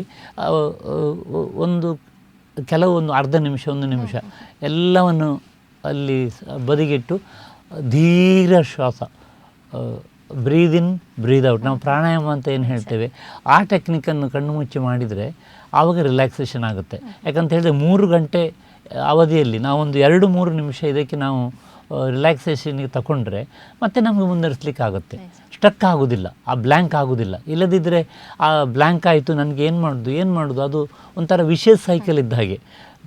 ಒತ್ತಡದಿಂದ ಎಂಗ್ಸೈಟಿ ಜಾಸ್ತಿ ಆದಾಗ ಅದು ಮತ್ತೆ ಪರ್ಫಾರ್ಮೆನ್ಸ್ ಕಡಿಮೆ ಆಗಿ ಹಾಗೆ ಒಂದು ಸೈಕಲ್ ಥರ ಆಗಿ ಅದರಿಂದ ನಾನು ಏನೂ ಬರಲಿಕ್ಕಾಗದ ಒಂದು ಪರಿಸ್ಥಿತಿ ಬರುತ್ತೆ. ಆವಾಗ ಏನು ಮಾಡಬೇಕಂತ ಹೇಳಿದರೆ, ನಾನು ಈಗಾಗಲೇ ಹೇಳಿದಾಗೆ ಸ್ವಲ್ಪ ಡೀಪ್ ಬ್ರೀದ್ ಮಾಡಿ, ಸ್ವಲ್ಪ ರಿಲ್ಯಾಕ್ಸೇಷನ್ ಮಾಡಿ, ಅಥವಾ ಒಂದು ಸ್ಥಳ ಬದಲಾಯಿಸಿ, ಒಂದು ಟಾಯ್ಲೆಟಿಗೆ ಹೋಗಿ ಎಲ್ಲ ಫ್ರೆಶ್ ಆಗಿ ಮುಖ ವಾಶ್ ಮಾಡಿ ಬಂದು ಎಲ್ಲ ಮತ್ತೆ ಫ್ರೆಶ್ ಆಗಿ ಡೀಪ್ ಬ್ರೀದ್ ಮಾಡಿ ಸ್ಟಾರ್ಟ್ ಮಾಡಿದರೆ ಮತ್ತೆ ನನಗೆ ಹೊಳಿತದೆ ಏನು ಮಾಡಬೇಕು ಅಂತ ಗೊತ್ತಾಗುತ್ತೆ. ಒಂದು 2-3 ನಿಮಿಷದ ಬ್ರೇಕ್ ತಗೊಂಡು ಅದನ್ನು ಮುಂದುವರಿಸಲಿಕ್ಕೆ ಸಾಧ್ಯ ಆಗುತ್ತೆ ಆ ಟೈಮಲ್ಲಿ. ಹೌದು. ಇನ್ನು ನೀವು ಹೇಳಿದ್ರಿ ಈಗ ಪ್ರಿಪರೇಷನ್ ಚೆನ್ನಾಗಿರ್ಬೇಕು ಅಂತ, ಇನ್ನು ಅಭ್ಯಾಸ ಅನ್ನೋದು ಉತ್ತಮ ಫಲಕ್ಕೆ ಕೂಡ ಒಂದು ಅನ್ವಯ ಆಗತ್ತೆ. ಹಾಗಿದ್ರೆ ಈ ಒಂದು ಅಭ್ಯಾಸ ಇಲ್ಲ ಸ್ಟಡಿ ಪ್ಲಾನ್ ಅನ್ನೋದು ಯಾವ ರೀತಿಯಲ್ಲಿ ಇರಬೇಕು? ಹೌದು, ಇದು ಸಾಧಾರಣವಾಗಿ ಈ ರ್ಯಾಂಕ್ ಬರುವಂಥ ವಿದ್ಯಾರ್ಥಿಗಳನ್ನು SSLC ಇರ್ಬೋದು, PUC ಇರ್ಬೋದು, ನಮ್ಮ ಮೀಡಿಯಾದವರು ಹೋಗಿ ಇಂಟರ್ವ್ಯೂ ಮಾಡ್ತಾರೆ. ನಾನು ಹೆಚ್ಚಿನ ಕಡೆಯಲ್ಲಿ ಅಬ್ಸರ್ವ್ ಮಾಡಿರುವಂಥದ್ದು ಏನಂತ ಹೇಳಿದರೆ, ಈ ರ್ಯಾಂಕ್ ಬರೋ ವಿದ್ಯಾರ್ಥಿಗಳಲ್ಲಿ ಅವರು ಅಷ್ಟು ಮಾರ್ಕ್ಸ್ ಗಳಿಸಲಿಕ್ಕೆ ಕಾರಣ ಏನಂತ ಕೇಳಿದರೆ, ಅವರ ಒಳ್ಳೆಯ ಪ್ರಿಪ್ರೇಷನ್ಸ್. ಅವರೇನು ನಾನು ಆ ಕೋಚಿಂಗ್ ಕ್ಲಾಸಿಗೆ ಹೋದೆ, ಇದು ಓದಿದ್ದೆ, ಅಷ್ಟು ಓದಿದೆ, ಇಷ್ಟು ಓದಿದೆ, ಲಾಸ್ಟ್ ಮಿನಿಟಿಗೆ ಇದು ಮಾಡಿದೆ ಅಂತ ಯಾರಲ್ಲೂ ನಾನು ಸಾಧಾರಣವಾಗಿ ಅಬ್ಸರ್ವ್ ಮಾಡ್ತಾ ಇಲ್ಲ. ಅವರೆಲ್ಲರೂ ಹೇಳೋದು ಒಂದು ಕಾಮನ್ ಪಾಯಿಂಟ್ ಅಂತ ಹೇಳಿದರೆ, ನಾನು ಆ ಒಂದು ಈ ಅಕಾಡೆಮಿಕ್ ಇಯರಿನ ಪ್ರಾರಂಭದಿಂದಲೇ ನಾನು ವ್ಯವಸ್ಥಿತವಾಗಿ ದಿನದಿಂದೆಲ್ಲ ಓದಿ ಮನನ ಮಾಡಿಕೊಂಡು ಚಂದದಲ್ಲಿ ಅದನ್ನೆಲ್ಲ ನೆನಪಿಟ್ಕೊಂಡು ಆ ದಿವಸ ಪರೀಕ್ಷೆ ದಿವಸ ಚೆನ್ನಾಗಿ ಪರ್ಫಾರ್ಮೆನ್ಸ್ ಮಾಡಿದ್ರಿಂದ ಈ ಪ್ರತಿಫಲ ಸಿಕ್ಕಿತು ಅನ್ನುವಂಥದ್ದನ್ನು ನಾವು ಸಾಮಾನ್ಯ ನೋಡ್ತೇವೆ. ಆದ್ದರಿಂದ ಈ ಪ್ರಿಪರೇಷನ್ ಅನ್ನುವಂಥದ್ದು ವ್ಯವಸ್ಥಿತ ಸಿಸ್ಟಮ್ಯಾಟಿಕ್ ಪ್ರಿಪ್ರೇಷನ್, ದಿನದಲ್ಲಿ ಏನು ಪಾಠ ಆಗುತ್ತೆ ಅದನ್ನು ದಿನದ ಎಂಡಿಗೆ ಮನನ ಮಾಡೋದು, ಮತ್ತು ವಾರದ ಅಂತ್ಯದಲ್ಲಿ ಆ ವಾರದಲ್ಲಿ ಏನಾಯಿತು ಅದನ್ನು ರಿಹರ್ಸ್ ಮಾಡೋದು. ಹಾಗೆ ಪರೀಕ್ಷೆಗೆ ತಿಂಗಳ ಪರೀಕ್ಷೆ, ಮಾಸಿಕ ಪರೀಕ್ಷೆ ಇರ್ಬೋದು, ಅದಕ್ಕೆ ಬೇಕಾದಂಥ ಒಂದು ತಯಾರಿ ಏನುಂಟು ಅದನ್ನು ಅದರ ಒಂದು ಜಿಸ್ಟನ್ನು ನಾವು ಇಟ್ಕೊಳ್ಳೋದು. ಹಾಗೆ ಈ ಒಂದು ಪ್ರಿಪರೇಷನ್ ಅನ್ನುವಂಥದ್ದು ಅದು ಪ್ರತಿಯೊಬ್ಬರ ಒಂದು ಅವರವರ ಪ್ಲ್ಯಾನ್ ಹೇಗುಂಟು. ಕೆಲವರು ಬೇಗ ಎದ್ದು ಓದ್ತಾರೆ, ಕೆಲವರು ಲೇಟ್ ನೈಟ್ ಓದ್ತಾರೆ, ಕೆಲವರು ಟೈಮ್ ಸಿಕ್ಕಿದಾಗ ಓದ್ತಾರೆ. ಹಾಗೆ ಅವರವ್ರಿಗೆ ಏನೇನು ಸೂಟ್ ಆಗುತ್ತೆ ಅದನ್ನು ಮಾಡಿಕೊಳ್ಳುವಂಥದ್ದು. ಮತ್ತು ಇನ್ನೊಂದು, ಈ ಪ್ರಿಪ್ರೇಷನಲ್ಲಿ ನಾನು ಸೈಕಲಾಜಿಕಲ್ ವೇಲಿ ಸಜೆಸ್ಟ್ ಮಾಡೋದು ಅಂತ ಹೇಳಿದರೆ, ಈ ಪಾಠ ನಮಗೆ ನಾಳೆ ಏನು ಪಾಠ ಮಾಡ್ತಾರೆ ಅಂತ ಗೊತ್ತಿರ್ತದೆ. ನಾನು ಅದನ್ನು ಕಾರ್ಯರೂಪಕ್ಕೆ ತಂದಿದ್ದೆ ನನ್ನ MBBS ಕಲಿಯುವಾಗ. ನಾಳೆ ನನಗೆ ಥೈರಾಯ್ಡ್ ಮೇಲೆ ಪಾಠ ಮಾಡ್ತಾರೆ ಅಂತ ಹೇಳಿದರೆ, ಮುಂಚಿನ ದಿವಸ ನಾನು ಥೈರಾಯ್ಡ್ ಬಗ್ಗೆ ಎಲ್ಲ ಓದ್ಕೊಂಡು ಹೋಗ್ತಿದ್ದೆ. ಅದು ನಾನು ಓದ್ಕೊಂಡು ಹೋದರೆ ಓದುವಾಗ ಅರ್ಥ ಆಗದೇ ಇರ್ಬೋದು, ನೆಕ್ಸ್ಟ್ ಡೇ ನಮ್ಮ ಲೆಕ್ಚರರ್ಸ್, ಪ್ರೊಫೆಸರ್ಸ್ ಅದರ ಬಗ್ಗೆ ಪಾಠ ಮಾಡುವಾಗ ನಮಗೆ ಅದು ಹೆಚ್ಚು ಅರ್ಥ ಆಗ್ತದೆ. ಅದು ಆಲ್ರೆಡಿ ನಾನು ಓದಿರ್ತೇನೆ. ಅದು ಆವಾಗ ಅವರು ಹೇಳುವಾಗ ಹೆಚ್ಚು ಗ್ರಹಣ ಶಕ್ತಿ ನಮ್ಮಲ್ಲಿ ಅದು ಗ್ರಹಿಸಲಿಕ್ಕೆ ಸಾಧ್ಯ ಆಗುತ್ತೆ. I can grasp better if I already had known little about it. ಆವಾಗ ನಮಗೆ ಅದು ಗ್ರಹಿಸಲಿಕ್ಕೆ ಒಳ್ಳೆಯದಾಗ್ತದೆ. ಮತ್ತು ವಾಪಸ್ಸು ಮನೆ ಬಂದ ಮೇಲೆ ಮತ್ತೆ ಪುನಃ ಅದನ್ನು ರಿಹರ್ಸಲ್ ಮಾಡಿದರೆ ಚೆಂದ ನೆನಪಿರ್ತದೆ, ವರ್ಬ್ಯಾಟಿಮ್ ನೆನಪಿರುತ್ತೆ ಅನ್ನುವಂಥದ್ದು ನನ್ನ ಅನುಭವ ಅದು. ಹಾಗೆ ಈ ಪ್ರಿಪರೇಷನ್ ಅನ್ನುವಂಥದ್ದು 3 ಹಂತದಲ್ಲಿ. ಒಂದು, ನಮಗೆ ಪಾಠ ಮಾಡೋ ಮುಂಚೆ ನಾವು ಅದರ ಬಗ್ಗೆ ಒಂದು ಓದಿರಬೇಕು ಮತ್ತು ಪಾಠದ ಸಮಯದಲ್ಲಿ ಕಾನ್ಸಂಟ್ರೇಟ್ ಮಾಡಿ ಕೇಳಬೇಕು ಮತ್ತು ಪಾಠ ಆದಮೇಲೆ ಮನೆಗೆ ಬಂದು ಅದನ್ನು ಮತ್ತೆ ಪುನಃ ಓದಬೇಕು. ಈ ಒಂದು 3 ಹಂತದಲ್ಲಿ ಒಂದು ಸಬ್ಜೆಕ್ಟನ್ನು ನಾವು ಓದಿದರೆ ಅದನ್ನು ಜೀವಮಾನ ಇಡೀ ಮರೆಯೋ ಪ್ರಶ್ನೆ ಬರುವುದಿಲ್ಲ, ಅಷ್ಟು ಚಂದದಲ್ಲಿ ನಮಗೆ ನೆನಪಿಡಲಿಕ್ಕೆ ಸಾಧ್ಯತೆ ಉಂಟು. ಇವಾಗ ಪರೀಕ್ಷಾ ಭೀತಿಯಲ್ಲಿ ಈಗ ನಿದ್ರೆ ಇರ್ಬೋದು, ಇಲ್ಲ ಆಹಾರ, ವ್ಯಾಯಾಮ, ಇದೊಂದು ಯಾವ ರೀತಿಯ ಪಾತ್ರವನ್ನು ವಹಿಸುತ್ತೆ ಅಂತ? ಇದು ಪರೀಕ್ಷೆಯ ಮೇಲೆ ತುಂಬ ಪರಿಣಾಮ ಬೀಳ್ತದೆ. ಯಾಕಂತ ಹೇಳಿದರೆ ಒಳ್ಳೆಯ ನಿದ್ರೆ, ಒಳ್ಳೆ ಚೆನ್ನದಲ್ಲಿ ಊಟ ಮಾಡುವಂಥದ್ದು ಮತ್ತು ವ್ಯಾಯಾಮ ಮಾಡುವಂಥದ್ದು, ಇದು 3 ಕೂಡ ಅಗತ್ಯಗಳು. ಒಳ್ಳೆಯ ನಿದ್ರೆ ಮಾಡಿದರೆ ಏನಾಗುತ್ತೆ ಅಂತ ಹೇಳಿದರೆ ಪರೀಕ್ಷೆಗೆ ನೆಕ್ಸ್ಟ್ ಡೇ, ಎಸ್ಪೆಷಲಿ ಪರೀಕ್ಷೆಯ ಮುಂಚಿನ ದಿವಸ ಕೆಲವು ದಿವಸಗಳ ಮುಂಚೆ ನಾವು ಚೆಂದ ನಿದ್ರೆ ಮಾಡಲೇಬೇಕು. ಒಂದು 7ರಿಂದ 8 ಗಂಟೆ ನಿದ್ರೆ ಮಾಡಲೇಬೇಕು. ಅದು ನಿದ್ರಾಹೀನತೆ ಆದ ಕೂಡಲೇ ಏನಾಗುತ್ತೆ ಅಂದರೆ ನಮ್ಮ ಮನಸ್ಸಿನಲ್ಲಿ ಕಾನ್ಸಂಟ್ರೇಷನ್ ತಪ್ತದೆ. ಅದು ನಾನು ಏನು ಪ್ರಿಪೇರ್ ಮಾಡಿರ್ತೇನೆ ಅದು ಆ ಟೈಮಲ್ಲಿ ಬರೆಯೋ ಟೈಮಲ್ಲಿ ನೆನಪಿಗೆ ಬರೋದಿಲ್ಲ. ಯಾಕಂತೇಳಿ ಕಾನ್ಸಂಟ್ರೇಷನ್ ತಪ್ತದೆ. ಮನುಷ್ಯನಿಗೆ ನಿದ್ರೆ ಅನ್ನುವಂಥದ್ದು ಮೆದುಳಿಗೆ ತುಂಬ ಅಗತ್ಯ. ರೆಸ್ಟ್ ಅನ್ನುವಂಥದ್ದು ಬೇಕೇ ಬೇಕು. ಇಂತಿಷ್ಟು ಗಂಟೆ ನಿದ್ರೆ ಮಾಡದೇ ಇದ್ದರೆ ಅದರದ್ದು ಪವರ್ ಸಾಕಾಗೋದಿಲ್ಲ, ಕಾನ್ಸಂಟ್ರೇಟಿಂಗ್ ಪವರ್ ಸಾಕಾಗೋದಿಲ್ಲ. ಅದರಿಂದ ನಿದ್ರೆ ಅನ್ನುವಂಥದ್ದು ತುಂಬ ತುಂಬ ಮುಖ್ಯ. ಹಾಗೆ ಆಹಾರ ಅನ್ನುವಂಥದ್ದು, ಪರೀಕ್ಷೆಯಲ್ಲಿ ಬರಿಬೇಕಾದ್ರೆ ನಮಗೆ ಶಕ್ತಿ ಬೇಕಲ್ಲ. ನಾನು ವಾಂತಿ ಮಾಡ್ತಾ ಇದ್ದರೆ ಅಥವಾ ಏನು ಫುಡ್ ತಗೊಳ್ಳದೇ ಇದ್ದರೆ ಆಟೋಮೆಟಿಕ್ಕಾಗಿ ನನ್ನ ಗ್ಲೂಕೋಸ್ ಲೆವೆಲ್ ಕಡಿಮೆ ಆಗುತ್ತೆ ಮತ್ತು ನನಗೆ ಬರೆಯುವಂಥ ಶಕ್ತಿ ಬರೋದಿಲ್ಲ. ಅದರಿಂದ ಈ ಊಟ ಮತ್ತು ನಿದ್ರೆ ಅನ್ನುವಂಥದ್ದು ಅತಿ ಮುಖ್ಯ. ಹಾಗೂ ವ್ಯಾಯಾಮ ಅನ್ನುವಂಥದ್ದು ಅದು ವ್ಯವಸ್ಥಿತವಾಗಿ, ಈಗ ಸೂರ್ಯ ನಮಸ್ಕಾರ ಇರ್ಬೋದು ಅಥವಾ ಯೋಗ ಇರ್ಬೋದು ಅಥವಾ ವಾಕಿಂಗ್ ಇರ್ಬೋದು ಅಥವಾ ವ್ಯಾಯಾಮ ಆಗಬೇಕಂತಿಲ್ಲ, ಏನಾದರೂ ನಮ್ಮ ಮನಸ್ಸಿಗೆ ರಿಲ್ಯಾಕ್ಸೇಷನ್ ಸಿಗುವಂಥದ್ದು ಆ ಒಂದು ನಾನು ಆ ಒಂದು ಇದನ್ನು ನಾನು ಮಾಡ್ಕೊಳ್ಳಿಕ್ಕೆ ಸಾಧ್ಯ ಆದರೆ ನನ್ನ ಭೀತಿ ತುಂಬ ಕಡಿಮೆ ಆಗ್ತದೆ. ಉದಾಹರಣೆಗೆ ನಾನು ನನ್ನ ಸ್ವಂತ ಅನುಭವದಿಂದ ಹೇಳೋದಾದರೆ, ನಾವು ಆವಾಗ MBBS ಪರೀಕ್ಷೆಯಲ್ಲೆಲ್ಲ ಇರುವಾಗ, ಫೈನಲ್ ಎಕ್ಸಾಮಲ್ಲಿ ಇರುವಾಗ ಅಥವಾ MD ಎಕ್ಸಾಮ್ ಇರ್ಬೋದು, ಅದರಲ್ಲಿ ಎಕ್ಸಾಮಿನ ಮುಂಚಿನ ದಿವಸ ಚೆಂದ ನಿದ್ರೆ ಮಾಡೋದು, ಸರಿ ಊಟ ಮಾಡೋದು, ಬೆಳಿಗ್ಗೆ ಏನು ತಗೊಂಡೋಗ್ಲಿಕ್ಕಿಲ್ಲ, ಈ ಸಿನಿಮಾದ ಹಾಡು ಕೇಳ್ಕೊಂಡು ಹೋಗುವಂಥದ್ದು. ಆವಾಗ ಪ್ರೇಮ ಲೋಕದ ಸಾಂಗ್ಸ್ ಎಲ್ಲ ಇರ್ತಿತ್ತು, ಅದನ್ನು ಕೇಳಿದರೆ ಮನಸ್ಸು ರಿಲ್ಯಾಕ್ಸ್ ಆಗ್ತಿತ್ತು. ಅಂದರೆ ಮ್ಯೂಸಿಕ್ ಅನ್ನುವಂಥದ್ದು ಮನಸ್ಸಿಗೆ ತುಂಬ ಒಂದು ರಿಲ್ಯಾಕ್ಸೇಷನ್ ಕೊಡುತ್ತೆ. ಅದನ್ನೆಲ್ಲ ಒಂದು ಇಲ್ಲಿ ಒತ್ತಡವನ್ನು ಕಮ್ಮಿ ಮಾಡಲಿಕ್ಕೆ ಇದೆಲ್ಲ ಒಂದು diversion technique. So relaxation technique ಅನ್ನುವಂಥದ್ದು ತುಂಬ ತುಂಬ ಮುಖ್ಯ. ಓಕೆ, ಹಾಗಿದ್ರೆ ಇವಾಗ ಎಕ್ಸಾಮ್ ಟೈಮ್ ಹತ್ತಿರ ಬಂತು ಅಂದ್ರೆ ಪೇರೆಂಟ್ಸ್ ಏನ್ ಮಾಡ್ತಾರೆ, ಟಿವಿ ನೋಡ್ಬೇಡ, ಫಿಲಂ ನೋಡ್ಬೇಡ, ಈ ತರ ಎಲ್ಲ ಹೇಳ್ತಾರೆ. ಇದು ಎಷ್ಟು ಪರಿಣಾಮಕಾರಿಯಾಗಿ ಬೀರುತ್ತೆ ಅವರಿಗೆ? ನೋಡಬಹುದಾ ಇಲ್ಲ ಅದನ್ನ ಸ್ಟಾಪ್ ಮಾಡ್ಬೇಕಾ, ಹೇಗೆ? ನೀವೊಂದು ಒಳ್ಳೆ ಕ್ವಶನ್ ಕೇಳಿದಿರಿ. ಇದು ಪೇರೆಂಟ್ಸಿಗೆ ಚಾಲೆಂಜ್. ನಾವು ಸೈಕಲಾಜಿಕಲಿ ಹೇಳೋದಾದರೆ ಅದು ಆ ಥರದ ಒಂದು ಟಿ ವಿ ನೋಡುವಂಥದ್ದು ಅಥವಾ ಬೇರೆ ಪೇಪರ್ ಓದುವಂಥದ್ದು ಅಥವಾ ರಿಲ್ಯಾಕ್ಸ್ ಮಾಡುವಂಥದ್ದನ್ನು ನಾವು ಎನ್ಕರೇಜ್ ಮಾಡ್ತೇವೆ. ಅದು ಮಾಡಬೇಕು. ಯಾಕಂತ ಹೇಳಿದರೆ ಪರೀಕ್ಷೆಯ ಮುಂಚೆ ಅವರಿಗೆ ರಿಲ್ಯಾಕ್ಸೇಷನ್ ಅನ್ನುವಂಥದ್ದು ತುಂಬ ಮುಖ್ಯ.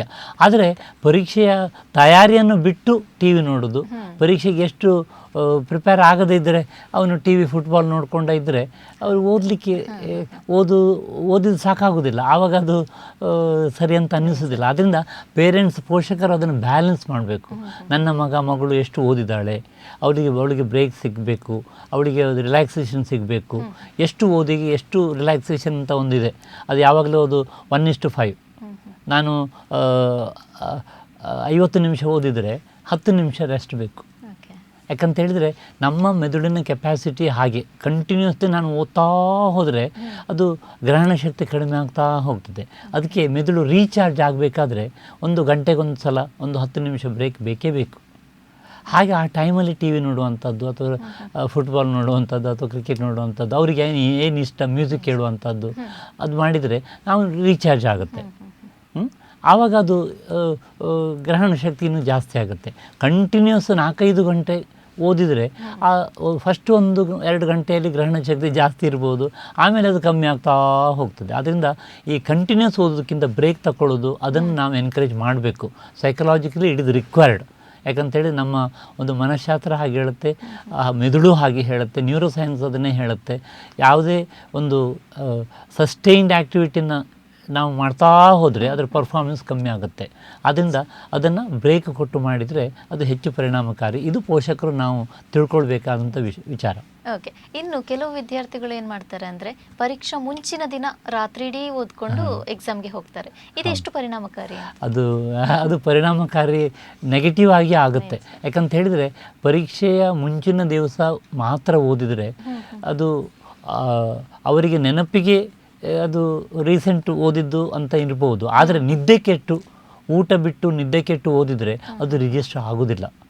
ಅದು ಮತ್ತು ಆ ಥರ ಅವರು ಲಾಸ್ಟ್ ಮಿನಿಟಿಗೆ ಇಟ್ಟು ಓದುವಾಗ ಅವರಿಗೆ ಎಲ್ಲಿಯಾದರೂ ಅಯ್ಯೋ ಇದು ನಾನು ಓದಲಿಲ್ಲಲ್ಲ, ಇದು ಗೊತ್ತಿಲ್ಲಲ್ಲ ಅಂತ ಹೇಳಿದರೆ ಅವರಿಗೆ ಆ ಒಂದು ಕಾನ್ಷಿಯನ್ಸ್ ಅಂದರೆ ಅದು ಗೊತ್ತಿಲ್ಲ ಅನ್ನುವಂಥದ್ದೇ ಭೀತಿಗೆ ಕಾರಣ ಆಗುತ್ತೆ. ಅಯ್ಯೋ ಅಷ್ಟು ಗೊತ್ತಿಲ್ಲ, ಇದು ಬಂದರೆ ಏನು ಮಾಡೋದು, ಅದು ಆ ಪ್ರಶ್ನೆ ಬಂದರೆ ನಾನು ಹೇಗೆ ಎದುರಿಸೋದು ಅನ್ನುವಂಥ ಒಂದು ಕಾನ್ಷಿಯನ್ಸ್ ಬಂದರೆ ಅವರಿಗೆ ಭೀತಿ ಜಾಸ್ತಿ ಆಗ್ತಾ ಹೋಗುತ್ತೆ. ಅದರಿಂದ ಕಡೇ ಕ್ಷಣಕ್ಕೆ ಓದುವುದನ್ನು ಬಾಕಿ ಇಡೋದನ್ನು ಖಂಡಿತ ನಾವು ಎನ್ಕರೇಜ್ ಮಾಡೋದಿಲ್ಲ, ಮಾಡಬಾರ್ದು. ಲಾಸ್ಟ್ ಮಿನಿಟ್ ಪ್ರಿಪ್ರೇಷನ್ಸ್ ಖಂಡಿತ ಅದು ಸಣ್ಣ ತರಗತಿಯಲ್ಲಿ, ಸಣ್ಣ ಪರೀಕ್ಷೆಯಲ್ಲಿ, ಮಂತ್ಲಿ ಪರೀಕ್ಷೆ, ಮಾಸಿಕ ಪರೀಕ್ಷೆ ಏನಿರುತ್ತೆ ಅದರಲ್ಲಿ ವರ್ಕ್ ಆಗ್ಬೋದು. ಆದರೆ ಸೆಮಿಸ್ಟರ್ ಎಂಡಿಗೆ ಆಗುವಂಥದ್ದು ವಾರ್ಷಿಕ ಪರೀಕ್ಷೆಯಲ್ಲಿ ಎಲ್ಲ ಒಂದು ನಮ್ಮ ಮೆಡಿಕಲ್ ಫೀಲ್ಡ್ ತಗೊಳ್ಳೋದಾದರೆ 3 ವರ್ಷ ಓದಿದ್ದನ್ನು ನಾವು 4 ಪರೀಕ್ಷೆಯಲ್ಲಿ 4 ಪೇಪರಲ್ಲಿ ಅದನ್ನು ವಾಮಿಟ್ ಮಾಡಬೇಕಂತ ಅದು ಅಂದರೆ ಅಷ್ಟು ಇರುತ್ತೆ. ಅದನ್ನು ನಾನು ಮುಂಚಿನ ದಿವಸ ಓದಿದ್ರೆ ಸಾಕಾಗೋದಿಲ್ಲ. 3 ವರ್ಷದ ಪಾಠ ಏನುಂಟು ಅದನ್ನು ನಾನು ಮುಂಚಿನ ಒಂದು 2-3 ದಿನದಲ್ಲಿ ಓದ್ತೇನೆ ಅಂತ ಹೇಳಿದರೆ ಅದು ಸಾಧ್ಯ ಆಗೋದಿಲ್ಲ. ಅದು ನನಗೆ ಗೊತ್ತಿಲ್ಲ ಅನ್ನುವಂಥದ್ದು ನನಗೆ ಪ್ರಜ್ಞೆ ಬಂದ ಕೂಡಲೇ ನನ್ನ ಆಂಗ್ಸೈಟಿ ಜಾಸ್ತಿ ಆಗುತ್ತೆ. ಅದರಿಂದ ಲಾಸ್ಟ್ ಮಿನಿಟ್ ಪ್ರಿಪ್ರೇಷನ್ಸು, ಮುಂಚಿನ ದಿವಸ ನಿದ್ರೆ ಕೆಟ್ಟು ಓದುವಂಥದ್ದನ್ನು ಖಂಡಿತವಾಗಿ ನಾವು ಎನ್ಕರೇಜ್ ಮಾಡೋದಿಲ್ಲ, ಹಾಗೆ ಮಾಡಬಾರ್ದು. ನೆಕ್ಸ್ಟ್ ಡೇ ಅವರಿಗೆ ಅದು ದುಷ್ಪರಿಣಾಮವಾಗಿ ಪರಿಣಿಸ್ಬೋದು. ಅದರಿಂದ ಹಾಗಿದ್ರೆ ಈ ಒಳ್ಳೆಯ ಓದಿಗೆ ವಿದ್ಯಾರ್ಥಿಗಳ ಗುಣಗಳು ಅನ್ನೋದು ಯಾವ ರೀತಿಯಾಗಿರಬೇಕು? ಇದೊಂದು ಒಳ್ಳೆಯ ಪ್ರಶ್ನೆ ಕೇಳಿದಿರಿ. ಈ ಪರೀಕ್ಷೆಗೆ ಸಂಬಂಧಪಟ್ಟಾಗಿ ಹೇಳೋದಾದರೆ, ಹಾಗೆ ಕಲಿಕೆಗೆ ಸಂಬಂಧಪಟ್ಟಾಗಿ ಹೇಳೋದಾದರೆ, ನಾವು ಯಾವುದೇ ಒಂದು ಕಲಿಕೆಯನ್ನು ಚೆನ್ನಾಗಿ ನಮ್ಮಲ್ಲಿ ಅಳವಡಿಸ್ಕೊಳ್ಬೇಕಂತಿದ್ರೆ ಇದು ಪರೀಕ್ಷೆಗೆ ಮಾತ್ರ ಸೀಮಿತ ಅಲ್ಲ. ಇದು ಸಾಧಾರಣವಾಗಿ ಪ್ರತಿಯೊಬ್ಬ ವಿದ್ಯಾರ್ಥಿಯಲ್ಲಿಯೂ ಅವನ ಪರ್ಫಾರ್ಮೆನ್ಸ್ ಚೆನ್ನಾಗಿರಬೇಕು, ಓದಿನ ಮಟ್ಟ ಚೆನ್ನಾಗಿರ್ಬೇಕಂತ ಹೇಳಿದರೆ ಅವನಲ್ಲಿ ABCDE ಅನ್ನುವಂಥ ಒಂದು 5 ಗುಣಗಳಿರಬೇಕು. ಎ ಅಂತ ಹೇಳಿದರೆ ಎಬಿಲಿಟಿ, ಅದು ನನ್ನ ಸಾಮರ್ಥ್ಯ, ಅದು ಸಾಧಾರಣವಾಗಿ ನಮ್ಮ ದೇವರು ಕೊಡುವಂಥದ್ದು, ನಮ್ಮ IQ ಅಂತ ಹೇಳ್ತೇವಲ್ಲ, ಅದು ಎಬಿಲಿಟಿ, ಅದು ಚೆನ್ನಾಗಿರಬೇಕು. ಬಿ ಅಂದರೆ ಬೋಲ್ಡ್ನೆಸ್, ಧೈರ್ಯ, ಆತ್ಮವಿಶ್ವಾಸ.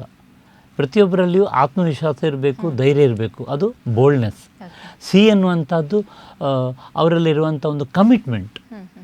ಕಮಿಟ್ಮೆಂಟ್, ಪ್ರತಿಯೊಂದರಲ್ಲೂ ನಾನಿದು ಮಾಡಲೇಬೇಕು ಅನ್ನುವಂಥ ಒಂದು ಶ್ರದ್ಧೆ ಇದೆಯಲ್ಲ, ಅದು ಕಮಿಟ್ಮೆಂಟ್. ನಾನು ಇಷ್ಟು ಓದಲೇಬೇಕು, ಈ ಥರ ಮಾಡಲೇಬೇಕು, ನನ್ನ ಗುರಿ ಇದೆ ಅನ್ನುವಂಥ ಕಮಿಟ್ಮೆಂಟ್. ಡಿ ಅನ್ನುವಂಥದ್ದು ಡಿಸಿಪ್ಲಿನ್, ಶಿಸ್ತು. ಯಾವುದರಲ್ಲಿ ಆಗಲಿ ಶಿಸ್ತು ಇಲ್ಲದೇ ಇದ್ದರೆ ಅದರಲ್ಲಿ ವ್ಯವಸ್ಥೆ ಇರೋದಿಲ್ಲ. ಶಿಸ್ತನ್ನುವಂಥದ್ದು ಬಹು ಮುಖ್ಯ. ಅದು ಈ ಪರೀಕ್ಷೆಯ ತಯಾರಿಯಲ್ಲಿ ಅಂತೂ ತುಂಬ ಅನ್ವಯ ಆಗುತ್ತೆ. ಈ ಅನ್ನುವಂಥದ್ದು ಎಫರ್ಟ್ಸ್. ABCD ಇದ್ದು ಪ್ರಯತ್ನಗಳನ್ನು ಹಾಕದೇ ಇದ್ದರೆ ಅದರಲ್ಲಿ ಏನೂ ಪ್ರಯೋಜನ ಇಲ್ಲ. ಅದರಿಂದ ಎಫರ್ಟ್ಸ್ ಅನ್ನುವಂಥದ್ದು ಕೂಡ ಮುಖ್ಯ. ಸಾಧಾರಣವಾಗಿ ನಾವು ಹೇಳೋದುಂಟು, ಪರ್ಫಾರ್ಮೆನ್ಸ್ ಅಂತ ಹೇಳಿದರೆ ನಮ್ಮ ಎಬಿಲಿಟಿ ಇಂಟು ಎಫರ್ಟ್ಸ್.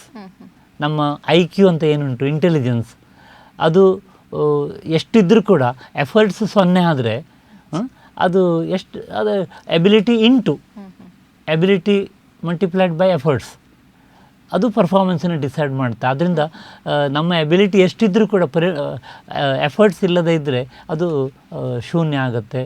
ಅಥವಾ ನನ್ನ ಎಬಿಲಿಟಿ ಒಂದು ಮಟ್ಟದಲ್ಲಿದ್ದು ಎಫರ್ಟನ್ನು ಡಬಲ್ ಮಾಡಿದರೆ, ಟ್ರಿಪಲ್ ಮಾಡಿದರೆ ನನ್ನ ಪರ್ಫಾರ್ಮೆನ್ಸ್ ಆಟೋಮೆಟಿಕ್ಕಾಗಿ ಡಬಲ್ ಟ್ರಿಪಲ್ ಆಗುತ್ತೆ.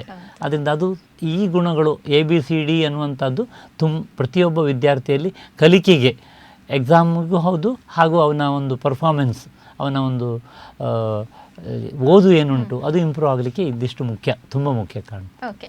ಅವನು ಒಂದು ವಿದ್ಯಾರ್ಥಿ ಈಗ ಇಷ್ಟೇ ಶ್ರದ್ಧೆಯಿಂದ ಓದಿದ್ರು ಕೂಡ ಸಡನ್ ಆಗಿ ಪ್ಯಾನಿಕ್ ಅಟ್ಯಾಕ್ ಆದರೆ ಆ ಸಂದರ್ಭದಲ್ಲಿ ಏನು ಮಾಡಬೇಕು?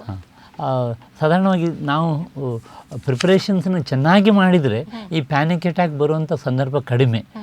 ಆದರೂ ಕೂಡ ಕೆಲವು ಟೈಮ್ ಪ್ಯಾನಿಕ್ ಅಟ್ಯಾಕ್ ಬಂದಾಗ ಗಾಬರಿಯ ಒಂದು ವಾತಾವರಣ ಸೃಷ್ಟಿಯಾದಾಗ ಅವನು ಈ ಆತ್ಮವಿಶ್ವಾಸ ಕಳ್ಕೊಳ್ಬಾರ್ದು. ಆ ಪ್ಯಾನಿಕ್ ಅಟ್ಯಾಕ್ ಬಂದಾಗ ಇವಾಗಲೇ ಹೇಳಿದಾಗ ಡೈವರ್ಷನ್ ಟೆಕ್ನಿಕ್ ಅಂತ ಹೇಳಿದರೆ ಒಂದು 2 ನಿಮಿಷ ಬ್ರೇಕ್ ತಗೊಂಡು ಟಾಯ್ಲೆಟಿಗೆ ಹೋಗಿ ಬರುವಂಥದ್ದು, ಮುಖ ವಾಶ್ ಮಾಡಿ ಮತ್ತು ಡೀಪ್ ಬ್ರೀದಿಂಗ್, ಪ್ರಾಣಾಯಾಮ ಆ ಥರದಲ್ಲಿ ಟೆಕ್ನಿಕ್ ಮಾಡಿದರೆ ಅದು ಪ್ಯಾನಿಕ್ ಅಟ್ಯಾಕ್ ಕಡಿಮೆ ಆಗುತ್ತೆ. ವೆರಿ ರ್ಯಾರ್ಲಿ ಪ್ಯಾನಿಕ್ ಅಟ್ಯಾಕ್ನಂತ ಹಿಡಿದು ಎದೆ ಬಡಬಡವಾಗೋದು, ಕೈಯೆಲ್ಲ ಬೆವರೋದು, ನರ್ವಸ್ ಆಗೋದು, ಆ ಥರ ಇದನ್ನು ಒಂದು ಈ ರಿಲ್ಯಾಕ್ಸೇಷನ್ ಆಗಲಿಕ್ಕೆ ಕೆಲವು ಟೈಮು ಅದಕ್ಕೆ ಒಂದು ಮೆಡಿಸಿನ್ ಹೆಲ್ಪ್ ಬೇಕಾಗ್ಬೋದು, ಎಂಗ್ಸೈಟಿಕ್ ಅಂತ. ಹಾಗೆ ರಿಲ್ಯಾಕ್ಸೇಷನ್ ಟೆಕ್ನಿಕ್ ಆ ಟೈಮಿನಲ್ಲಿ JPMR ಅಂತ ಇರ್ಬೋದು, ಅದು ಜೇಕಬ್ಸನ್ಸ್ ಪ್ರೋಗ್ರೆಸಿವ್ ರಿಲ್ಯಾಕ್ಸೇಷನ್ ಟೆಕ್ನಿಕ್ ಆ ಟೈಮಲ್ಲಿ ಒಂದು ಮಾಡಿದರೆ ಆಟೋಮೆಟಿಕ್ಕಾಗಿ ಅದು ಒಂದು ಸಿಂಪಥೆಟಿಕ್ ಓವರ್ ಆ್ಯಕ್ಟಿವಿಟಿ ಕಡಿಮೆ ಆಗುತ್ತೆ, ಅವರು ರಿಲ್ಯಾಕ್ಸ್ ಆಗಲಿಕ್ಕೆ ಮತ್ತು ಪ್ಯಾನಿಕ್ ಅಟ್ಯಾಕಿಂದ ಹೊರಗೆ ಬರಲಿಕ್ಕೆ ಸಾಧ್ಯ ಆಗುತ್ತೆ. ವೆರಿ ರ್ಯಾರ್ಲಿ ಹೀಗಾಗಲೇ ಹೇಳಿದಾಗೆ ಎಂಗ್ಸೈಟಿಕ್ ಅಥವಾ ವೈದ್ಯರ ಹೆಲ್ಪ್ ಬೇಕಾಗುತ್ತೆ. ಆದರೆ ಹೆಚ್ಚಿನ ಸಮಯದಲ್ಲಿ 99.9% ರಿಲ್ಯಾಕ್ಸೇಷನ್ ಮಾಡಿ ಅವರು ಆ ಪ್ಯಾನಿಕ್ ಅಟ್ಯಾಕಿಂದ ಅಥವಾ ಭೀತಿಯಿಂದ ಆ ಟೈಮಲ್ಲಿ ಹೊರಗೆ ಬರಲಿಕ್ಕೆ ಸಾಧ್ಯ ಉಂಟು. ಓಕೆ, ಇನ್ನು ಓದಿನ ಜೊತೆಗೆ ವಾತಾವರಣ ಕೂಡ ಅಷ್ಟೇ ಪರಿಣಾಮಕಾರಿ. ಹಾಗಿದ್ರೆ ಈ ಶಿಕ್ಷಕರು ಒಂದು ವಾತಾವರಣವನ್ನು ಯಾವ ರೀತಿಯಾಗಿ ನಿರ್ಮಿಸಬೇಕು ಒಂದು ವಿದ್ಯಾರ್ಥಿಗೆ ಅಂತ? ಇದು ಯಾವುದೇ ಒಂದು ಶಿಕ್ಷಣ ವ್ಯವಸ್ಥೆಯಲ್ಲಿ ವಾತಾವರಣ ಅನ್ನುವಂಥದ್ದು ತುಂಬ ಪ್ರಭಾವ ಬೀರುತ್ತೆ. ಈ ಕಲಿಕೆಯ ವಾತಾವರಣ ಅದು ನಿರ್ಮಾಣ ಆಗಬೇಕು.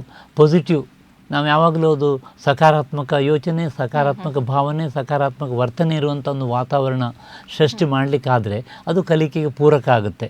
ಅದು ನಾವು ಶಿಕ್ಷಕರಾಗಿ ಪ್ರೋತ್ಸಾಹಿಸುವಂಥದ್ದು, ಶಿಕ್ಷಕರಾಗಿ ಅದನ್ನು ಅಲ್ಲಿ ನಿರ್ಮಿಸುವಂಥದ್ದು, ಹಾಗೂ ಅವರಲ್ಲಿ ಒಂದು ಸ್ಪರ್ಧಾತ್ಮಕ ಕಾಂಪಿಟೇಟಿವ್ನೆಸ್ ಅಂದರೆ ಹೆಲ್ದಿ ಕಾಂಪಿಟೇಷನ್ ಅದನ್ನು ನಾವು ಎನ್ಕರೇಜ್ ಮಾಡೋದು ಮುಖ್ಯ. ಯಾಕಂತ ಹೇಳಿದರೆ ಈ ಪರೀಕ್ಷೆಯ ಒಂದು ಈ ಬೋರ್ಡ್ ಎಕ್ಸಾಮ್ ಇರ್ಬೋದು, ಅಥವಾ IAS ಎಕ್ಸಾಮ್ ಇರ್ಬೋದು, ಅಥವಾ ನೀಟ್ ಎಕ್ಸಾಮ್ ಇರ್ಬೋದು, ಅದರಲ್ಲಿ ನನ್ನ ಪರ್ಫಾರ್ಮೆನ್ಸ್ ಮಾತ್ರ ಅಲ್ಲ, ಬೇರೆಯವರ ಪರ್ಫಾರ್ಮೆನ್ಸ್ ಕೂಡ ಅದರಲ್ಲಿ ಕೌಂಟ್ ಆಗುತ್ತೆ. ಅದರಿಂದ ಅವರಿಗೆ ಒಳ್ಳೆಯ ಒಂದು ವಾತಾವರಣವನ್ನು, ಪಾಸಿಟಿವ್ ಅಟ್ಮಾಸ್ಫಿಯರ್, ಸಕಾರಾತ್ಮಕ ವಾತಾವರಣ ಅಂದರೆ ಪ್ರೋತ್ಸಾಹಕರ ವಾತಾವರಣ ಇದ್ದರೆ ಅವರ ಕಲಿಕೆ ಜಾಸ್ತಿ ಆಗುತ್ತೆ, ಅವರ ಪರ್ಫಾರ್ಮೆನ್ಸ್ ಜಾಸ್ತಿ ಆಗುತ್ತೆ. ಇನ್ನು ಎಷ್ಟೇ ಓದಿದ್ರೂ ಕೂಡ ಕೆಲವೊಂದು ಸಂದರ್ಭದಲ್ಲಿ ಇಂತಹ ಭಯ ಕಾಡುತ್ತೆ. ಹಾಗಿದ್ರೆ ಒಂದು ವಿದ್ಯಾರ್ಥಿಗೆ ಯಾವ ಸಮಯದಲ್ಲಿ ಮನೋವೈದ್ಯರ ಒಂದು ಅಗತ್ಯ ಬೇಕಾಗತ್ತೆ? ಈ ಪರೀಕ್ಷಾ ಭೀತಿ ಬಂದಾಗ, ಪರೀಕ್ಷೆಯನ್ನೊಂದು ದೊಡ್ಡ ಭೂತ ಅಂತ ಎಣಿಸಿ ಅದಕ್ಕೆ ಹೆದರಿಕೊಂಡು ಅದರಿಂದ ಬಳಲುವಂಥ ಒಂದು ಸಂದರ್ಭ ಇದ್ದಾಗ ಅದರಲ್ಲಿ ಅವರಿಗೆ ಒಂದು ಸರಿಯಾದ ಮಾರ್ಗ ಸೂಚಿಸಲಿಕ್ಕೆ ಮನೋವೈದ್ಯರು ಆಗ್ಬೋದು, ಮನೋಶಾಸ್ತ್ರಜ್ಞರು ಆಗ್ಬೋದು, ಕೌನ್ಸಿಲರ್ಸ್ ಆಗ್ಬೋದು, ಆಪ್ತ ಸಮಾಲೋಚಕರು ಆಗ್ಬೋದು, ಅಥವಾ ಅವರ ಟೀಚರ್ಸೇ ಆಗ್ಬೋದು. ಅವರಿಗೆ ಒಂದು ಈ ಮನೋಬಲವನ್ನು ಕೊಡುವಂಥ, ಅವರಿಗೆ ಧೈರ್ಯ ಹೇಳುವಂಥ, ಧೈರ್ಯ ತುಂಬುವಂಥ, ಅವರ ಒಂದು ಮನಸ್ಸಿನ ಆತಂಕ ಏನುಂಟು ಅದನ್ನು ನಿವಾರಣೆ ಮಾಡಿ ಅವರಿಗೆ ಸರಿಯಾದ ಒಂದು ಮಾರ್ಗ ಸೂಚಿಸುವಂಥ ಒಂದು ಕೆಲಸ ಮಾಡುವಂಥದ್ದು ನಮ್ಮ ಮನೋವೈದ್ಯಕೀಯ ಅವರ ಕರ್ತವ್ಯ. ಹಾಗೆ ಈ ಎಕ್ಸಾಮಿನೇಷನ್ ಫೋಬಿಯಾ ತುಂಬ ಮಿತಿಮೀರಿ ಸಿಂಪಥೆಟಿಕ್ ಓವರ್ ಆ್ಯಕ್ಟಿವಿಟಿ ಜಾಸ್ತಿಯಾಗಿ, ಹಾರ್ಟ್ ಬೀಟ್ ಜಾಸ್ತಿಯಾಗಿ, ನೀವಾಗಲೇ ಹೇಳಿದಾಗೆ ಒಂದು ಇನ್ಸಿಡೆಂಟ್ ಹೇಳಿದಿರಿ, ಅಂಥ ಸಂದರ್ಭ ಬರುವಾಗ ನಾವು ಅವರಿಗೆ ಮೆಡಿಸಿನ್ಸ್ ಕೊಡಬೇಕಾಗುತ್ತೆ. ಅದು ತುಂಬ ರ್ಯಾರ್ ಸಿಚುವೇಶನ್ಸ್. ಆವಾಗ ಅವರ ಒಂದು ಪಾಲ್ಪಿಟೇಷನ್ಸ್ ಏನುಂಟು, ಬಟರ್ಫ್ಲೈ ಸೆನ್ಸೇಷನ್, ಸ್ಟಮಕ್ ಏನುಂಟು, ಬೆವರುವ ಒಂದು ಕೈಕಾಲೆಲ್ಲ ಬೆವರುವಂಥದ್ದು ಎಲ್ಲ ಬರಲಿಕ್ಕೆ, ಪೆನ್ ಹಿಡಲಿಕ್ಕೆ ಆಗಲಿಕ್ಕಿಲ್ಲ, ಆ ಥರದಲ್ಲಿ ಬೆವರುವಂಥ ಅವರ ವ್ಯಕ್ತಿಗಳನ್ನು ನಾವು ನೋಡಿದ್ದೇವೆ. ಅಂಥವರಿಗೆ ಶಾರ್ಟ್ ಟರ್ಮ್ ಅಂದರೆ ಒಂದು ಟೆಂಪರರಿ ಆಗಿ ಅವರಿಗೆ ನಾವು ಎಂಗ್ಸೈಟಿಕ್ಸನ್ನು ಕೂಡ ಕೊಡಬೇಕಾಗ್ಬೋದು. ಅವರಿಗೆ ದೇಹದ ಮೇಲೆ ಏನು ನೆಗೆಟಿವ್ ಪರಿಣಾಮ ಬೀರಿದಂಥ ದೀರ್ಘಕಾಲಕ್ಕೆ ಬೇಕಾಗಲಿಕ್ಕಿಲ್ಲ, ಟೆಂಪರರಿ, ವೆರಿ ಟೆಂಪರರಿ ಅವರಿಗೆ ಮೆಡಿಸಿನಲ್ ಹೆಲ್ಪ್, ಎಂಗ್ಸೈಟಿಕ್ಸ್ ಅಂತ ಹೇಳ್ತೇವೆ. ಅದನ್ನು ನಾವು ಅಂದರೆ ಅವರ ಎಂಗ್ಸೈಟಿಯನ್ನು ತೆಗಿಲಿಕ್ಕೆ, ಆ್ಯಂಟಿ ಎಂಗ್ಸೈಟಿ, ಅದರ ಅಗತ್ಯ ವೆರಿ ರ್ಯಾರ್ಲಿ ಬರ್ತದೆ. ಆವಾಗ ನಮ್ಮ ಮನೋವೈದ್ಯಕೀಯರ ಸಹಾಯ ಬೇಕಾಗುತ್ತೆ. ಓಕೆ, ಹಾಗಿದ್ರೆ ಈ ಕೌನ್ಸಿಲಿಂಗ್ ಇರ್ಬೋದು, ಅವರ ಥೆರಪಿ ಇರ್ಬೋದು, ಯಾವ ರೀತಿಯ ಪರಿಣಾಮವನ್ನು ಬೀರುತ್ತೆ ಒಂದು ವಿದ್ಯಾರ್ಥಿಗಳ ಮೇಲೆ ಅಂತ? ಅದು ಕೌನ್ಸಿಲಿಂಗಿದ ಇಫೆಕ್ಟ್ ತುಂಬ ಪರಿಣಾಮ ಬೀರುತ್ತೆ. ಅವರಿಗೆ ಅವರ ಕಲಿಕೆಯಲ್ಲಿಯೇ ಇರುವಂಥ ಒಂದು ನ್ಯೂನ್ಯತೆ ಇರ್ಬೋದು. ಕೆಲವರು ಓದ್ತಾರೆ, ಏನೋ ಒಂದು ಪ್ಲ್ಯಾನಿಂಗ್ ಇಲ್ಲದೆ ಓದ್ತಾರೆ, ಕೆಲವರು ಯಾವುದಕ್ಕೆ ಇಂಪಾರ್ಟೆನ್ಸ್ ಕೊಡಬೇಕು, ಯಾವುದಕ್ಕೆ ಹೆಚ್ಚು ಸಮಯ ಕೊಡಬೇಕು, ಯಾವುದನ್ನು ಪ್ರಯಾರಿಟಿ ವೈಸ್ ಮಾಡಬೇಕು, ಅದನ್ನೆಲ್ಲ ನಮ್ಮ ಒಂದು ಕೌನ್ಸಿಲಿಂಗ್ ಮೂಲಕ ಅವರಿಗೆ ತಿಳಿ ಹೇಳಲಿಕ್ಕೆ ಸುಲಭ ಆಗುತ್ತೆ. ಅವರು ಎಷ್ಟೇ ಒಂದು ಸಮಯ ಕೊಟ್ಟರು, ಸಮಯ ಇಂಪಾರ್ಟೆಂಟ್ ಅಲ್ಲ, ಅವರು ಹೇಗೆ ಆ ಸಮಯದಲ್ಲಿ ಓದ್ತಾರೆ, ಯಾವುದಕ್ಕೆ ಪ್ರಯಾರಿಟಿ ಕೊಟ್ಟು ಅದನ್ನು ನೆನಪಿಟ್ಕೊಳ್ತಾರೆ. ಹಾಗೆ ನಾನೀಗಾಗಲೇ ಹೇಳಿದಾಗೆ ಆ ನೆನಪಿಡುವಂಥದ್ದು ಕೂಡ ಅದೊಂದು ಪ್ರಕ್ರಿಯೆ. ಮೆಮೊರಿ ಅನ್ನುವಂಥದ್ದು ಅದೊಂದು ರಿಜಿಸ್ಟರ್ ಆಗಬೇಕು ಒಳ್ಳೆ ರೀತಿಯಲ್ಲಿ, ಅದನ್ನು ನಾವು ರಿಟೈನ್ ಮಾಡಬೇಕು ಮತ್ತು ಹಾಗೂ ಅದನ್ನು ಬೇಕಾದ ಹಾಗೆ ರಿಕಾಲ್ ಮಾಡುವಂಥ ನಮ್ಮ ಒಂದು ಗುಣ ಇರಬೇಕು. ಮತ್ತು ಯಾವುದೇ ಇರಲಿ ನಾವು ಅದನ್ನು ಮನನ ಮಾಡಿಕೊಳ್ಳುವಂಥ ಒಂದು ಹವ್ಯಾಸ ಇಟ್ಕೊಳ್ಬೇಕು. ನಾನು ತುಂಬ ಓದಿದರೆ ಸಾಲದು, ಓದಿದ್ದನ್ನು ಚೆನ್ನಾಗಿ ಓದಬೇಕು, ನನಗೆ ನೆನಪಿರುವಾಗೆ ಓದಬೇಕು, ಅದನ್ನು ರಿಕಾಲ್ ಮಾಡಬೇಕು, ರಿಹರ್ಸ್ ಮಾಡಬೇಕು, ರಿಪಿಟೇಷನ್ ಮಾಡಬೇಕು. ಓದಿದ್ದನ್ನು ಪದೇ ಪದೇ ಓದಬೇಕು, ಪಾಯಿಂಟ್ಸನ್ನು ಪದೇ ಪದೇ ನಾವು ನನಗೆ ಇನ್ನೂ ಕೂಡ ನೆನಪುಂಟು, ನಾವು ಈ MD ಪ್ರಿಪ್ರೇಷನ್ಸ್ ಮಾಡುವಾಗ ಒಂದು ದೊಡ್ಡ ನಮಗೆ 4th ಪೇಪರ್ ಯಾವಾಗಲೂ ಒಂದು ಸಿಂಗಲ್ ಕ್ವೆಶನ್ ಇರುವಂಥದ್ದು, 100 ಮಾರ್ಕ್ಸಿಗೆ ಒಂದು ಕ್ವೆಶನ್ ಲಾಸ್ಟ್ ಪೇಪರ್. ಅದಕ್ಕೆ ನಾವು ಪ್ರಿಪೇರ್ ಮಾಡಲಿಕ್ಕೆ ಏನಿಲ್ಲ, ದೊಡ್ಡ ಟಾಪಿಕ್ ಇರುತ್ತೆ, ಅದಕ್ಕೆ ಹೀಗೀಗೆ ಈ ಥರದಲ್ಲಿ ಯಾವುದೇ ಪ್ರಶ್ನೆ ಬರಲಿ ನಾವು ಈ ಥರದಲ್ಲಿ ಆನ್ಸರ್ ಮಾಡ್ತೇನೆ ಅನ್ನುವಂಥದ್ದೇ ಪ್ರಿಪ್ರೇಷನ್. ಅದಕ್ಕೆ ಹೆಡ್ಡಿಂಗ್ಸ್ ಅದನ್ನು ನಾವು ಗೋಡೆ ಮೇಲೆ ಅಂಟಿಸೋದಿತ್ತು, ಈ ಥರದ್ದು ಬಂದರೆ ಹೀಗೆ ಮಾಡಬೇಕು ಅನ್ನುವಂಥದ್ದು. ಅದನ್ನು ನಾವು ಪಾಯಿಂಟ್ಸನ್ನು ರಿಹರ್ಸಲ್ ಮಾಡುವಂಥದ್ದು ಇಂಪಾರ್ಟೆಂಟ್.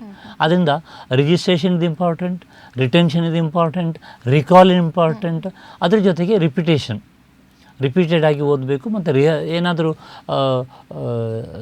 ನಾನು ಆ್ಯಕ್ಟ್ ಮಾಡಿ ತೋರಿಸುವಂಥದ್ದಿದ್ದರೆ ನಾನು ರಿಹರ್ಸ್ ಮಾಡಬೇಕು, ನಾನು ಈ ಥರದಲ್ಲಿ ಮಾಡಬೇಕು ಅನ್ನುವಂಥದ್ದು ನಾನು ರಿಹರ್ಸಲ್ ಮಾಡಬೇಕು. ಇದು 5 Rಗಳು ತುಂಬ important. 5 Rs very important for the good learning. Okay. ಇನ್ನು ಅಕಸ್ಮಾತಾಗಿ ಒಂದು ಪರೀಕ್ಷಾ ಭೀತಿ ಮುಂದುವರಿದ್ರೆ ಇದು ಒಂದು ಡಿಪ್ರೆಷನ್ಗೆ ಹೋಗುವಂಥ ಚಾನ್ಸಸ್ ಇದೆಯಾ, ಹೇಗೆ? ಸಾಧ್ಯತೆ ಇರುತ್ತೆ. ಯಾಕಂತ ಹೇಳಿದ್ರೆ ಈ ಪರೀಕ್ಷೆ ಭೀತಿಯಿಂದಾಗಿ ಅವರು ಫೇಲ್ ಆದರೆ, ಪದೇ ಪದೇ ಫೇಲ್ ಆದರೆ, ಈಗ ಭೀತಿಯಿಂದಾಗಿ ಪರೀಕ್ಷೆ ಬರೀಲಿಕ್ಕೆ ಆಗಲಿಲ್ಲ, ಭೀತಿಯಿಂದಾಗಿ ಅವನ ಪರ್ಫಾರ್ಮೆನ್ಸ್ ಕಡಿಮೆಯಾಗಿ ಅಂಕಗಳು ಕಡಿಮೆ ಸಿಕ್ಕಿತ್ತು, ಫೇಲ್ ಆದರು, ಅಥವಾ ಅವರಿಗೆ ಸೀಟ್ ಸಿಕ್ಕಲಿಲ್ಲ, ಕಾಂಪಿಟೇಟಿವ್ ಎಕ್ಸಾಮಲ್ಲಿ ನೀಟ್ ಎಕ್ಸಾಮಲ್ಲಿ ಅವರಿಗೆ ಇಷ್ಟು ರ್ಯಾಂಕ್ ಬರಬೇಕಿತ್ತು, ಸಿಕ್ಕಲಿಲ್ಲ, ಅದರಿಂದಾಗಿ ಆ ವರ್ಷವನ್ನೇ ಕಳ್ಕೊಳ್ತಾರೆ. ಹಾಗೆ ಇದು ರಿಪೀಟೆಡ್ ಆಗಿ ಆದರೆ ಅದು ಡಿಪ್ರೆಷನಿಗೆ ಕಾರಣ ಆಗುತ್ತೆ. ಅಯ್ಯೋ ನನಗೆ ಮಾಡಲಿಕ್ಕಾಗಲಿಲ್ಲ, ನನ್ನ ಫ್ರೆಂಡ್ಸ್ ಎಲ್ಲ ಅವರೆಲ್ಲ ಕೋರ್ಸ್ ಜಾಯ್ನ್ ಆಗಿದ್ದಾರೆ, ನಾನು ಬಾಕಿ ಆದೆ ಅಲ್ಲ, ನಾನು ಯೂಸ್ಲೆಸ್, ನಾನು ವರ್ಕ್ಲೆಸ್. ಹಾಗೆ ಈ ಒಂದು ಡಿಪ್ರೆಷನ್ನಿಗೆ ಹೋಗುವಂಥ ಸಂದರ್ಭಗಳನ್ನು ನಾವು ತುಂಬ ನೋಡ್ತೇವೆ.